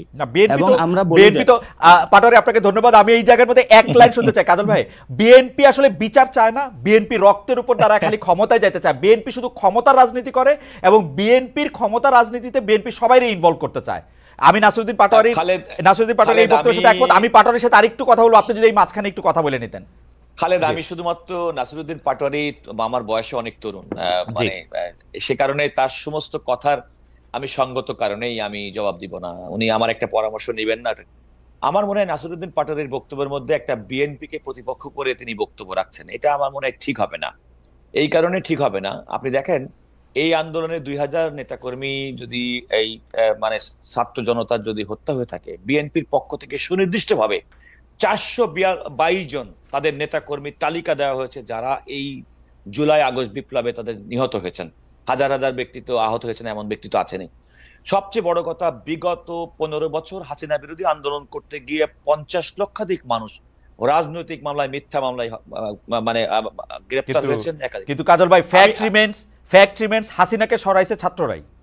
বিএনপি পারে না, লিফলেট টিফলেট দিছে 28 অক্টোবরের পর থেকে লিফলেট দিছে দেখছি আমি ইলেকশনের সময় দেশে গেছিলাম। আমি দেখেন, আমি সেক্ষেত্রে নাসির পাটোয়ারির একটা কথা, এটা কিন্তু কনসার্টেড কোনো একটা আন্দোলনের সফল পরিণতি ছিল না। দীর্ঘদিন হাসিনার বিরুদ্ধে মানুষের ক্ষোভ, বঞ্চনা, খুন, গুম, নির্যাতনের বিরুদ্ধে মানুষের ফুঁসে ওঠা, ভিতরে অগ্নিগর্ভ, তার একটা স্ফুরণ ঘটেছে মাত্র 5ই আগস্টের মাধ্যমে। ছাত্ররা শেষ মুহূর্তে এসে ফোর ফ্রন্টে থেকে সেই বিস্ফোরণের ক্ষেত্রে আমাদের অগ্রসারী হয়েছে। কাজল ভাই আপনি বলেন না প্লিজ, আমি বলি জুলাই আগস্টের 5 তারিখ থেকে বা 1 জুলাই থেকে আমি এটা ফলো করতেছি, ওরা যদি মইরা গিয়ে দাঁড়ায় না থাকতো তাহলে আজকে আপনারা ক্ষমতায় যাওয়ার এই স্বপ্ন দেখতেন না। খালেদ প্লিজ, আমি এই স্পিডটার সঙ্গে বিন্দুমাত্র, আপনি আমাকে প্লিজ মিসকোট করেন। আমি বলছি যে জনগণের মধ্যে স্বতঃস্ফূর্ততা তৈরি করার জন্য দীর্ঘদিনের লাঞ্ছনা, বঞ্চনা, দুঃশাসনের যে সমস্ত রাজনৈতিক কর্মসূচি বিএনপি এবং সরকার বিরোধী, হাসিনা বিরোধী, আওয়ামী লীগ বিরোধী, তাদের কি কোনো কন্ট্রিবিউশন নাই? আছে, কন্ট্রিবিউশন আছে, কিন্তু বড় কন্ট্রিবিউশন লিডারশিপ ছাত্রদের। আমার মনে হয় আপনি আমাকে প্লিজ মিসকোট, আমি লিডারশিপ, আমি বলছি ছাত্র জনতা অগ্রগামী থেকে সেই দীর্ঘদিনের নেতৃত্ব দিয়েছে, নেতৃত্ব অগ্রগামী না, নেতৃত্ব। আমি অস্বীকার করছি না, আপনি শব্দ ঠিক করেন, নেতৃত্ব দিয়েছে না, আমি নেতৃত্ব দিয়েছি আমি বলছি, কিন্তু আমি বলছি যে সেটি কিন্তু একটা সমস্ত মানুষের ক্ষোভ, বঞ্চনার বহিঃপ্রকাশ, যে যেভাবে পারছে সেভাবে ঘটিয়েছে ছাত্ররা তাদের জীবন দিয়ে। আমি তাদের প্রতি গভীর শ্রদ্ধা করি।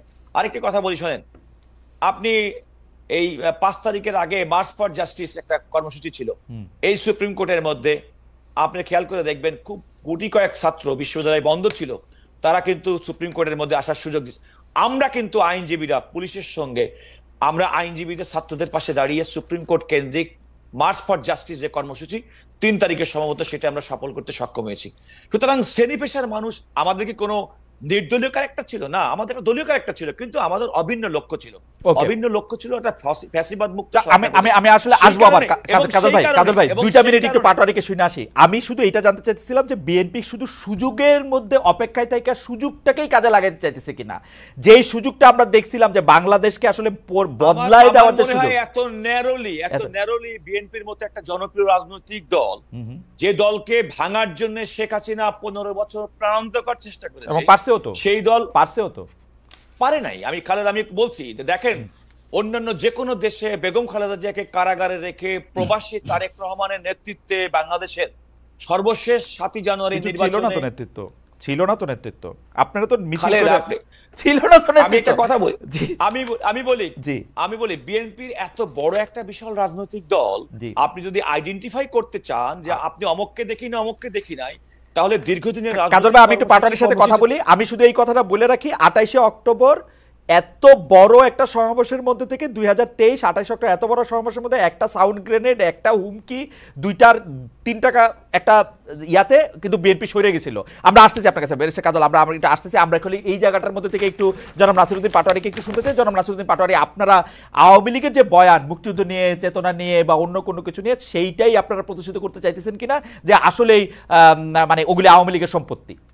এবং আমি ব্যারিস্টার ফুয়াদের কথাও বলতে চাই যে বিজয় দিবস মানি না, দরকার নাই, নতুন বিজয় দিবস খুঁজি, জাতীয় সঙ্গীত চেঞ্জ করি, জয় বাংলা ভালো না, ইত্যাদি আর কি। না, প্রথমত হলো প্রথমত হলো বিএনপি আমাদের প্রতিপক্ষ নয়, কিন্তু বিএনপির কোন নীতি যদি ওল্ড সিস্টেমের সাথে যায়, আমরা সেই সিস্টেমটার বিরোধী। এটা বিএনপিকে সুস্পষ্টভাবে এটা বুঝতে হবে। এবং বিএনপির এই আন্দোলনে অংশগ্রহণ ছিল, বিভিন্ন জায়গা থেকে তাদের সাপোর্ট দিয়েছিল, সেটা তারা অনেকে আন্দোলনে অংশগ্রহণও করেছিল তাদের কর্মীবৃন্দ। কিন্তু বিএনপির এটা বুঝতে হবে যে দলীয়ভাবে তারা কিন্তু অংশগ্রহণ করে নাই। অনেক ছিল বিএনপি নেতা, তাদের বাচ্চারা হলো তার বাপের নির্দেশ অমান্য করেই মাঠে চলে এসেছিল। তো ফলত তাদের পালসটা হলো বিএনপিকে বুঝতে হবে, তরুণ প্রজন্মের যেটা পালস, এটা হলো বিএনপির যারা নেতৃবৃন্দ আছেন তারা ভেবে দেখবেন। আর সেকেন্ড যেটা বলেছিলেন যে আমরা বরাবরই বলে থাকি আমাদের যাত্রাটা শুধু 24 থেকে না, আমাদের যাত্রাটা হলো 40 থেকে। সেখানে আমরা ইতিহাসের বাঁকটা টেনে থাকি।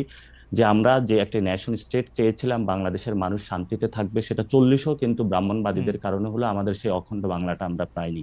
আমরা 71-এ যে মুজিববাদী দিল্লির এক্সটেনশন সরকার প্রতিষ্ঠিত হয়েছিল, পরবর্তীতে 72-এর দিক থেকে জনগণের আকাঙ্ক্ষার সাথে কিন্তু তারা বেইমানি করেছিল। আমরা কিন্তু 71-এ সে লড়াইয়ের আকাঙ্ক্ষাকে ধারণ করে সাম্য, মানবিক এবং ন্যায় মর্যাদার যে একটি রাষ্ট্র চেয়েছিল, সেটা কিন্তু পরবর্তীতে হয়নি। আমরা সেই জায়গা থেকে 71 এবং 24-এর একটি সংশ্লেষণ ঘটাতে চাই, এবং যারা এই বিষয় নিয়ে বিতর্ক সৃষ্টি করবে, আমরা মনে করি যে হয়তোবা তাদের কোনো হীন উদ্দেশ্য রয়েছে এবং এটা বাংলাদেশে একটা বিভাজনের আবারও সেই রাজনীতিটা করতে চাচ্ছে। আমরা বরাবরই বলে থাকি যে 71-এ বাঙালি মুসলমানদের যে লড়াইটা ছিল, সেটাকে মুজিববাদী সরকার ইন্ডিয়ার সাথে একসাথে মিলে কম্প্রোমাইজ করা হয়েছিল, এবং পরবর্তীতে আমরা দেখেছিলাম জনগণ কিন্তু জনগণও কিন্তু রাস্তায় নেমে এসেছিল, এবং জিয়াউর রহমানকে যখন সেনা এবং জনতার একটি মিলন হয়েছিল, সেখানেও জনগণের একটি আকাঙ্ক্ষা ছিল, সেটাও কিন্তু আমরা ফুল পাইনি। আপনার পরবর্তীতে যখন 90-ও একটি আকাঙ্ক্ষার একটি জন্ম দিয়েছিল, সেটাও আমরা পাইনি। তো ফলত আমরা এই 24-এ এসে বলে থাকি যে তরুণদের যে দৃষ্টিভঙ্গিটা এসেছে নতুন করে বাংলাদেশ সাজানোর, সেটা ওল্ড সিস্টেম বা যারা হলো এস্টাবলিশমেন্ট যে সিস্টেমটা রয়েছে, যারা ফেসিবাদী বা ফেসিস্ট একটা সিস্টেমের মধ্যে চলতে চায়, আমরা সেই জায়গাটাতে অপোজ করি। এই জন্য হলো আমি তো ফেসি সিস্টেম দেখি যে আপনারা কাউরে কোনো কিছু কইতে দেন না। এই সরকারের আমলে কারো ইন্টারভিউ নিতে গেলে 3 জন 3 জায়গায় দেয়া লেখে এ প্রতারণা করছে, এইটা করছে, আপনারা তো কারো কথাই শুনতে চান না। আমি মতিউর রহমান চৌধুরীকে আবার উদ্ধৃত করতে চাই, তিনি বলতেছেন এই বাংলাদেশের এই সরকারের এগেইনস্টে কোনো রিপোর্ট কোথাও ছাপা হয় না, তো ওনারা কি সব ফেরেশতা? না, মতিউর রহমান কিন্তু একটা বিতর্ক সৃষ্টি করেছিলেন, কিন্তু আমরা বরাবরই হলো যে কোনো সংবাদ মতিউর রহমানের বিতর্ক বাদ দেন, মতিউর রহমানের এই কথা নিয়ে কথা কয়। আমরা বরাবরই যে কোনো সংবাদ মাধ্যমের স্বাধীনতা, আমাদের সংবাদ মাধ্যমের স্বাধীনতার জন্য আপনি সর্বপ্রথম হলো আমাদেরকে পাবেন, যদি বুলেটটা পড়ে সেটা আমাদের মধ্যেই পাবেন, কারণ আমরা সংবাদপত্রের স্বাধীনতায় বিশ্বাস করি। এবং এই সরকারের সময় সর্বোচ্চ লেভেলের হলো বাংলাদেশের সংবাদপত্র এবং মিডিয়া যারা আছে সর্বোচ্চ স্বাধীনতা ভোগ করছে। আপনি মিডিয়া পাড়ায় খোঁজ নেন, বিভিন্ন জায়গায় খোঁজ নেই বলতেছি। আমি আপনার একটা তথ্য দিই, জনাব নাসিরউদ্দিন পাটোয়ারি, আপনাদের সমন্বয়কদের একজন জনাব হাসনাত, তিনি একটা টেলিভিশনের মালিকের ভবনে গিয়ে একটা লিস্ট ধরায় আসছেন যে এই 10 জনকে বাদ দিতে হবে, নাইলে সময় টিভি থাকবে না, ওইটাকে ইয়া করা হবে। খালিদ ভাই আপনার তো তাহলে মিডিয়া পাড়ায় অনেক বন্ধু বান্ধব রয়েছে, মিডিয়াগুলো কারা দখল করেছে, সেই মিডিয়াগুলোর ভূমিকা কি ছিল? এখন দখল করছে বিএনপি লোকেরা। এখন বিএনপি লোকেরা আর সমন্বয়ক বিএনপি লোকেরা দখল করছে, সমন্বয়করা দখল করে নাই। কিন্তু আজকে বাংলাদেশে যে 3টি মাস হয়েছে, এই পর্যন্ত মিডিয়াগুলো কেন রিপোর্ট প্রকাশ করে নাই? সেই সময়ে গণ অভ্যুত্থানের এই পর্যন্ত কোনো মিডিয়ার মাধ্যমে কোনো একটা রিকশাওয়ালা যার ছেলেটা আহত হয়েছে, গুলিতে শহীদ হয়েছে, কোনো একটা রিপোর্ট আপনি পড়েন নাই? সেই মিডিয়াগুলো আপনি পত্রিকা পড়েন না? হাজার রিপোর্ট, হাজার রিপোর্ট। নট অ্যাবাউট দাদা, আপনি পত্রিকা, আমরা বাংলাদেশের সবগুলা পত্রিকা পেয়ে থাকি, এবং আপনি দেখেন নাই কোন পত্রিকাতে জুলাই আগস্টে কারা নিহত হয়েছে সেগুলো নিয়ে রিপোর্ট করে নাই? প্রত্যেকটা পত্রিকা আমরা টু দা পয়েন্টে পড়ে থাকি। এবং জুলাই আগস্টে হত্যাকাণ্ড নিয়ে রিপোর্ট করে নাই পত্রিকা? খালিদ ভাই, আপনি বাংলাদেশের মিডিয়া পাড়ায় এখন যা চলছে, আপনি এখনো দেখবেন বাংলাদেশের মিডিয়া পাড়ায় এখনো এই গণ অভ্যুত্থানের পরেও কিন্তু আওয়ামী লীগের সংবাদ প্রচার হয়েছিল, এখনো কিন্তু বিভিন্ন জায়গায় আওয়ামী লীগের হলো গোপন বার্তা প্রচারিত হচ্ছে। ওই বিষয়গুলো আপনাদের কোনো অবজারভেশনে? না, অবশ্যই অবজারভেশন আছে। আপনি কি মনে করেন যে শেখ হাসিনা গণভবনে থাইকা এসএসএফ লইয়া এতগুলি ইন্দুর এতগুলি বান্দর লইয়া ক্ষমতায় টিকতে পারে না, হেলিকপ্টারে চলে গেছে? আপনার কাছে কি মনে হয় গোপন বার্তা 2টা দিলে পত্রিকায় প্রকাশিত হইলে আপনাকে ইয়া চলে যাবে, শেখ হাসিনা আবার আইসা পড়বে ক্ষমতায়? এই আপনাদের ধারণা? সংবাদ মাধ্যমে শেখ হাসিনা বক্তব্য প্রকাশের অসুবিধা কি? শেখ হাসিনা আসার বিষয় না, আসার বিষয়টা যখন আপনি নিষিদ্ধ একটি সংগঠনকে, যার খুনের রক্তের দাগ এখন আছে, আপনি তো তাকেও নিয়ে আসতে চেয়েছিলেন। হ্যাঁ, চাইছিলাম তো। জনগণ যখন কথা বলেছে, আপনি কিন্তু সেখান থেকে পিছপা হয়েছে না? পিছপা হয়েছে আপনারা মামলা করার হুমকি দিয়েছেন, আমি অ্যাটর্নি জেনারেলের সাথে কথা কইছি, তারা কইছে যে হ্যাঁ এটা মামলা করা যেতে পারে। হ্যাঁ, দিবেন তো?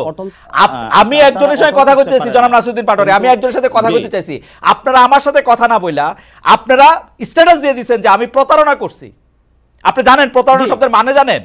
জি জি, এটা এটা এটা আমি কিন্তু এটার স্ট্যাটাসের দায়ভার নিচ্ছি না, কারণ যে স্ট্যাটাস দিয়েছে সেটাতে সে জায়গাতে বলবো। কিন্তু আমরা স্পষ্টত যেটা দেখি ক্যাম্পাসে আমরা যাদের হাতে মাইর খেয়েছি, যারা আমাদের প্রতিনিয়ত পিঠাইছে, যারা প্রতিনিয়ত যাদের হাতে হলো খুনের আমি এখনো আমি আমি তাজা আমি রক্তের ওরে দাগ নিয়ে আছে, আইসা কোলে বসে আপনি আদর হলো করতাম, এরকম আপনার ধারণা? না না না না না না, আপনি কোলে নিয়ে আইসা আদর করা না, অথবা ও বিদায় আইসা করেন। ও আইসা কথা বললে সব লোক আপনাদের খালেদ বিরুদ্ধে ভাই, চলে যেত? আপনি তাহলে আপনার সাথে তো তাদের সাথে যোগাযোগ আছে। আমার সাথে যোগাযোগ At least নাই, হলো, যোগাযোগ আর থাকতে at হয় least না হলো বাংলাদেশ- 50টা জায়গায়। আপনাদের সাথে যোগাযোগ আছে, এবং সেই জায়গাতে বাংলাদেশের ইন্টেলিজেন্সকে একটু হেল্প করবেন কিভাবে তাদেরকে ফিরিয়ে এনে এই শিখছেন, খুনের এই দাবিতে হলো বিচারের এটা journalistic কাঠগড়ায় দাঁড় এই করানো এই হবে। এই শিখছেন আপনারা জার্নালিজম, যে আমরা না, আমরা- আমরা আমাদের সাথে আমরা- আওয়ামী লীগের আমরা- লোক যোগাযোগ করলে আমরা ইন্টেলিজেন্সে তাদের নাম্বার দিয়ে দিব, এই হচ্ছে আপনাদের জার্নালিজম না, না, সম্পর্কে ধারণা। এটা হলো আমাদের জার্নালিজম ধারণা না, এটা হলো যে জায়গা থেকে খুনের বার্তা গেলে তারা আসুক বিভিন্ন জায়গায়, তারা মাঠে দাঁড়াক। শোনেন তারা গুপ্তভাবে শোনেন, এই যে এই সাদ্দাম, শুনুন, আমি আজকে ভাই। টেলিভিশনে বলি, এই সাদ্দাম জি। দিয়া আমি হচ্ছে ওয়ার্স্ট সাফারার। ওকে আমি একটা প্রশ্ন করার পরে ও হচ্ছে 60,000 ফেসবুক ভুয়া পেজ খুলে আমার বিরুদ্ধে লিখছে। আমি মনে জি, করছি জি। ও আসবে না, তাহলে দ্যাট ওয়াজ, হ্যাঁ, ওইটা তার জন্য পিকনিক হইতো না। এটা এটা এটা এটা আপনিও তার ভিকটিম ছিলেন। হ্যাঁ, এখনো তাহলে বাংলাদেশে- সেজন্যই তো আমি তার আচ্ছা, প্রশ্ন করতে খালিদ ভাই, চাই। আপনারা কি দেখেছেন যে এই টিমের একটি স্ট্যাটাসে এবং তাদের একটা লাইভ টক শোতে সবাইকে হত্যার হুমকি দিয়েছে? এটা কি আপনি দেখেছিলেন? আমি আমি আমি আমি আমি আমি আমি এগুলি দেখি না, আই এম সরি। আপনি আসলে না, আমরা না, প্রশ্নের আপনি মধ্যে তো আসেন, দেখবেন না। প্রশ্নের মধ্যে আসেন, প্রশ্নের মধ্যে আসেন, কারণ এই যে আপনি যে এটার কথা বললেন, এটা নিয়ে আমার কোনো ইন্টারেস্টই নাই, দেখেন কোনো ইন্টারেস্টই নাই। এখন এগুলি আপনার নিয়ে। ইন্টারেস্ট থাকবে না, কারণ আপনি ব্যক্তিগত বিষয় নিয়ে আসছেন, তো যে আপনি কোথায় কাউকে নিয়ে আসতে পারেন নাই, কোথায় কি আমি আসি নাই, কিন্তু ব্যক্তিগত বিষয় না। জনাব নাসিরউদ্দিন পাটোয়ারি, এই প্রসঙ্গটা আপনি তুলছেন, এই প্রসঙ্গটা আপনি তুলছেন, এই জন্য আমরা কোনো মানে ব্যক্তিগত বিষয়ে যাচ্ছি না। এই প্রসঙ্গটা এজন্য আপনি হলো to the তুলছেন point- পাটোয়ারি, আপনি তুলছেন, আমি তুলি নাই কিন্তু। আপনি জি, ঠিক ওইটা আছে, বলেন, খালিদ ভাই, আপনি ওইটা please বলেন যে continue. হ্যাঁ, আমি যেটা please বলতে চাইতেছি, continue. হ্যাঁ আমি যেটা বলতে চাইতেছি সেটা হচ্ছে যে এই মুক্তিযুদ্ধের বিপক্ষের যে বয়ানটা, যেমন এইটার ক্ষেত্রে নাগরিক যারা আপনারা আছেন, নাগরিক কমিটি, তারা আসলে অবস্থানটা কি নিতেছেন সেটা একটু আমাদের বলবেন। যে আমরা দেখতে পাচ্ছি যে একজন মুক্তিযোদ্ধা, আমি আসলে মুক্তিযোদ্ধারা বলে না, যে কোনো লোককেই আসলে অপমান করা, তাকে গলায় জুতার মালা দেওয়া এবং কোনো একটা কারো ছত্রছায়া এটা করা, এটার বিপক্ষে আপনি যদি 2 লাইনে একটু বলতেন যে এই জিনিসটা নিয়ে আপনি আসলে কিভাবে দেখতেছেন। না, প্রথমত আমরা বলি যে মুক্তিযুদ্ধের যে আকাঙ্ক্ষাটা ছিল, 71-এ মানুষ যে জন্য যুদ্ধে ঝাঁপিয়ে পড়েছিল, সেটা তো ব্যাহত হয়েছিল, এবং গত 53 বছরে বিভিন্ন দল ছিল, সেনা শাসন ছিল, বিভিন্ন বড় বড় কিংস পার্টি তারা ক্ষমতায় ছিল, এবং সেখানে তারা কিন্তু মুক্তিযুদ্ধের এই বিষয়গুলো এই পর্যন্ত কিন্তু যে দলে এসেছে তারা কিন্তু মুক্তিযোদ্ধা বানিয়েছে, এবং সেই জায়গাতে মানুষের প্রতি কিন্তু মুক্তিযুদ্ধের প্রতি একটা বীতশ্রদ্ধা তৈরি হয়েছিল, কারণ কে আসল কে নকল বোঝা যাচ্ছে না। ফলে তো আমরা যে জায়গাতে বক্তব্য রাখি সেটা হলো মুক্তিযুদ্ধের যে রিয়েল কোর স্পিরিটটা, সাম্য, মানবিক মর্যাদা এবং ন্যায় বিচার, সেই জিনিসটা আমরা ধারণ করি। সেই জিনিসটা ধারণ করে বলেই কিন্তু আমরা 24-এ উঠে দাঁড়িয়েছি, এবং 24-এ সেই আবেদনের ভিত্তিতেই কিন্তু আমরা মাঠে রক্ত দিয়েছি। এবং আমরা এই ক্ষেত্রে কোনো মুক্তিযোদ্ধার সাথে কোনো বেমানান কোনো কিছু করা হবে, অথবা তাদেরকে হত্যা বা গুম করা, অথবা তাদেরকে অ্যাসাল্ট করা হবে, আমরা কখনো এগুলো কোনো সমর্থন করি না। ইভেন আমরা কোনো ব্যক্তিকে আইনের শাসন নিজের হাতে তুলে দেওয়াকে অপছন্দ করি, এবং এটার আমরা তীব্র বিরোধিতা করি। কারণ কোনো ব্যক্তিকে হলো বাসায় থেকে উঠে নিয়ে কান ধরে উঠবসা করা অথবা তাকে এজাল্ট করা, আমরা কখনো এই বিষয়গুলো সমর্থন করি না। আমরা মনে করি দেশে একটি সুন্দর বিচার প্রক্রিয়ার মধ্যে যদি কেউ কোনো অপরাধ করে থাকে সেটার বিচার হবে, আর যদি সে অপরাধ না করে থাকে, যদি কেউ তাকে সেই এলিগেশন এনে থাকে, তাহলে তার বিচার করা হবে। আমরা সেই সুন্দর বিচার প্রক্রিয়া বিশ্বাস করি। ওকে, জনাব নাসিরউদ্দিন পাটোয়ারি, আপনাকে ধন্যবাদ।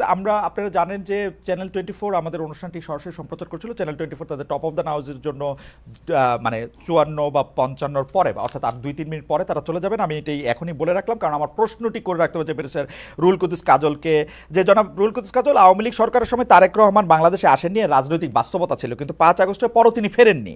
এখন স্পর্শকাতর মামলা থেকে, আপনাদের ভাষায় সব মিথ্যা মামলা থেকেই খালাস পেয়েছেন তারেক রহমান, তারপরেও তিনি দেশে ফিরছেন না, ভার্চুয়াল জনসভায় যোগ দিচ্ছেন, বিএনপির নেতৃত্বে সরকার গঠন হবে এটা নিশ্চিত করার পরেই তিনি দেশে ফিরবেন। মানে আসলে তিনি দেশে ফিরতেছেন না কেন? মানে তার কোন জায়গা থেকে তিনি আসলে একটু ভীত বোধ করছেন?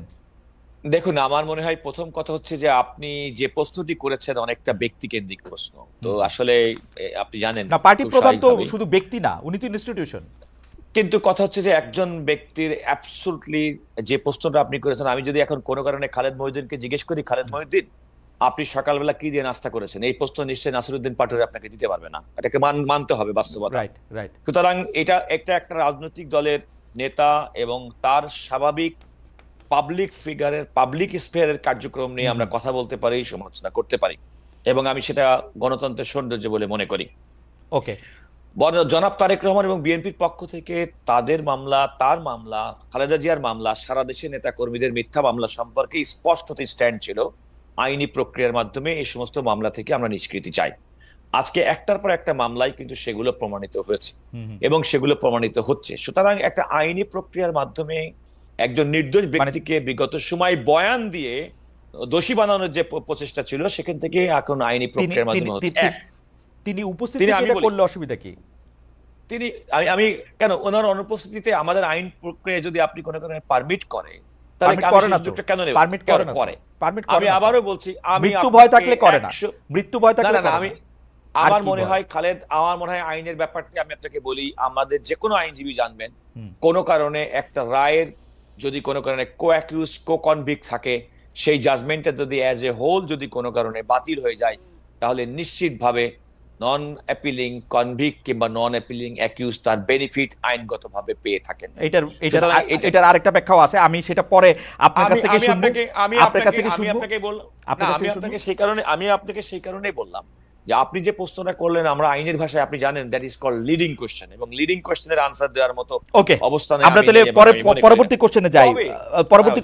আমাদের থেকে চ্যানেল 24 চলে যাচ্ছে যে বৈষম্য বিরোধী ছাত্র নেতারা, ছাত্র জনতার নেতা যারা জুলাই আন্দোলনের নেতৃত্ব দিয়েছে, আমরা দ্ব্যর্থহীন ভাষায় বলতে চাই, তারা যখন রাজনৈতিক দল করতে চায়, বিএনপি নেতারা তাদেরকে কিংস পার্টি করছে এরকম কেউ কেউ বলে।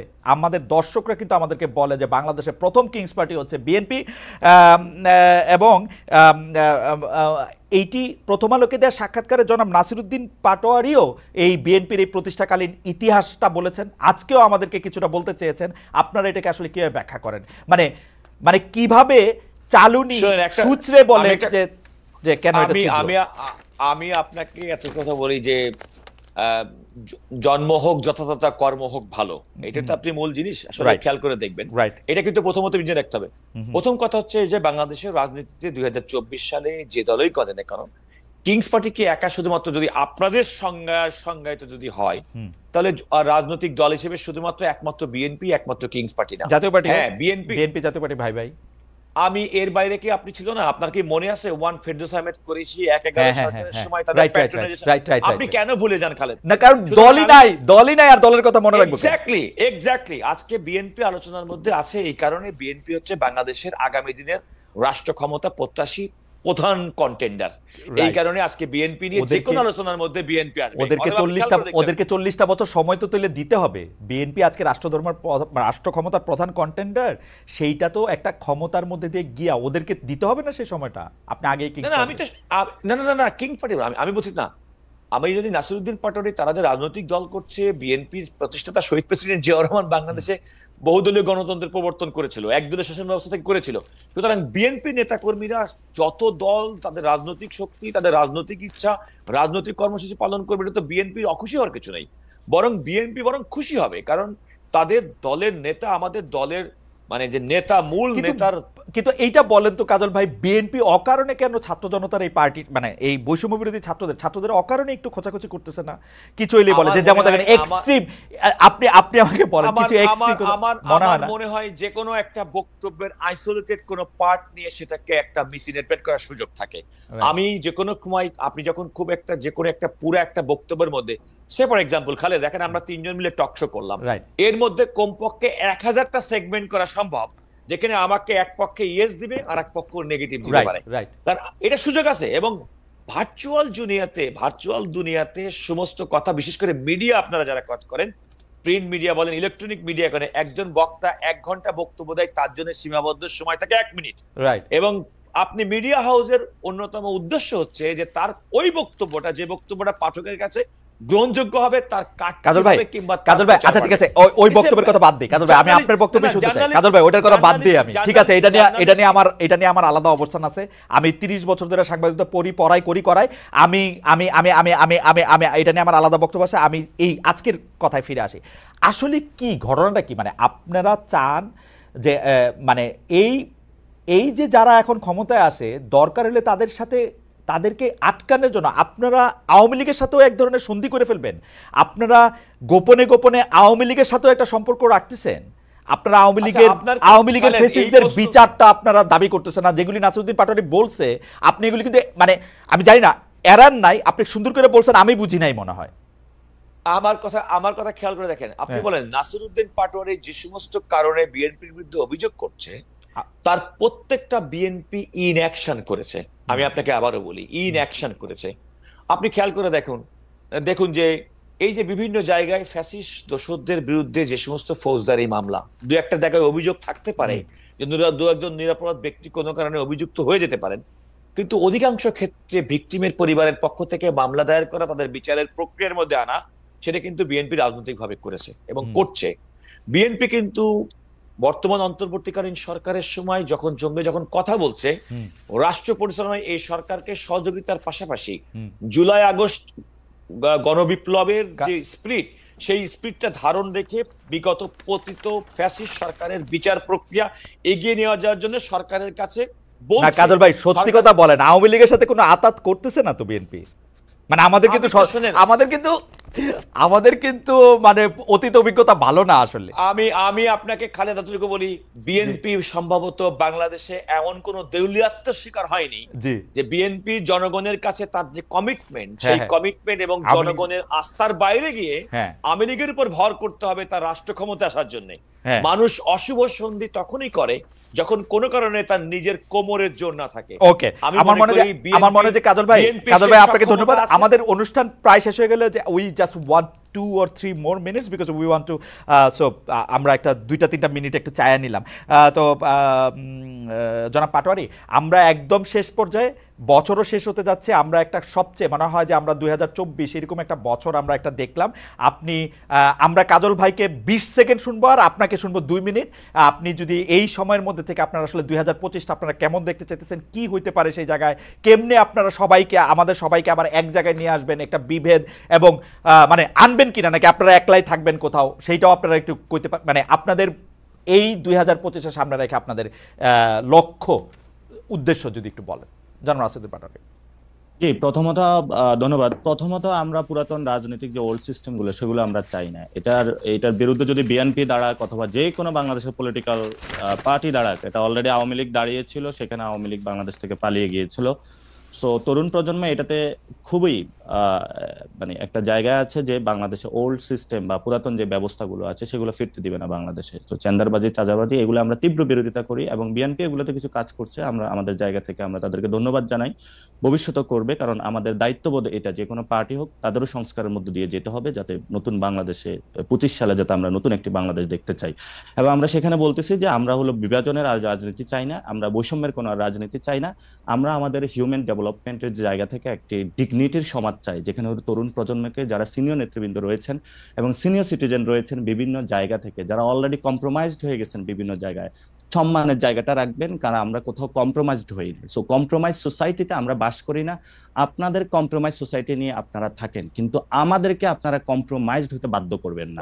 সো আমরা সেই জায়গাতে কখনো বাধ্য হব না। এবং আমরা শেষ করে যেটা, যে আমরা আগামীর বাংলাদেশে যেটা চাই, যেহেতু পুরাতন রাজনীতি জনগণকে আকৃষ্ট করতে পারছে না, মানুষের মধ্যে একটা আপিল রয়েছে জনগণকে। আপনি যদি জিজ্ঞেস করেন, আমি এক রিক্সাওয়ালাকে জিজ্ঞেস করেছিলাম যে কি চলছে চাচা দেশে, তো উনি বললে এক চোর বিদায় হয়েছে, আরেক যুগ চুরি করার জন্য হলো ভোট চাচ্ছে, আরেকজন চুরি করবে নাকি করবে এখনো ডিসাইডিং ফ্যাক্টর না। তো আমরা কোনো চোরকে আর বাংলাদেশকে দেখতে চাই না, কোনো চ্যান্ডার বা চাঁদাবাজকে বাংলাদেশকে দেখতে চাই না। আমরা এমন একটি বাংলাদেশ দেখতে চাই যেখানে মানুষের শিক্ষা, বাসস্থান, বিনোদন এবং এই বিষয়গুলা ম্যাসিভ আকারে জনগণ উপভোগ করবে এবং শান্তি সুন্দর একটা বাংলাদেশ প্রতিষ্ঠিত হবে। আমাদের শুভেচ্ছা থাকলো জনাব নাসিরউদ্দিন পাটোয়ারির এই চাওয়া যদি হয়, তাহলে নিশ্চয়ই বাংলাদেশ আমরা একটা অন্যরকম বাংলাদেশ দেখতে পাবো। জনাব খালেদ ভাই, আপনাকেও পাবো ইনশাআল্লাহ। অবশ্যই আমি সবসময় আপনাদের পাশে আছি। আমি পাশে আছি জনাব রুহুল কুদ্দুস কাজল, আপনারও। আপনি জনাব রুহুল কুদ্দুস কাজল, আপনি একটু 20-30 সেকেন্ডে একটু বলেন। এবং আপনারা, আমি আসলে এই অনুষ্ঠানে একটু বলে দিতে চাই যে ছাত্র দলের বর্তমান সভাপতি এসে কিন্তু আমাদের সামনে, সবার সামনে এটা বলেছিলেন যে তিনি কোনো ধরনের চাঁদাবাজি এবং অন্য কোনো কিছুর সাথে থাকবেন না। আমরা স্বাগত জানিয়েছিলাম কাজল ভাইকে। এখনো আমরা বিএনপির একদম সেই প্রধান নেতৃত্বের জায়গায় বা কোর নেতৃত্বের জায়গায় নাই, কিন্তু কাজল ভাই নীতি নির্ধারকদের একজন। কাজল ভাই, আপনার কাছ থেকে আমরা একটু শুনতে চাই যে আমরা আসলে 2025 কেমন দেখতে চান। আমাদের খুব সময়, আপনি যদি 1 মিনিটে শেষ করেন।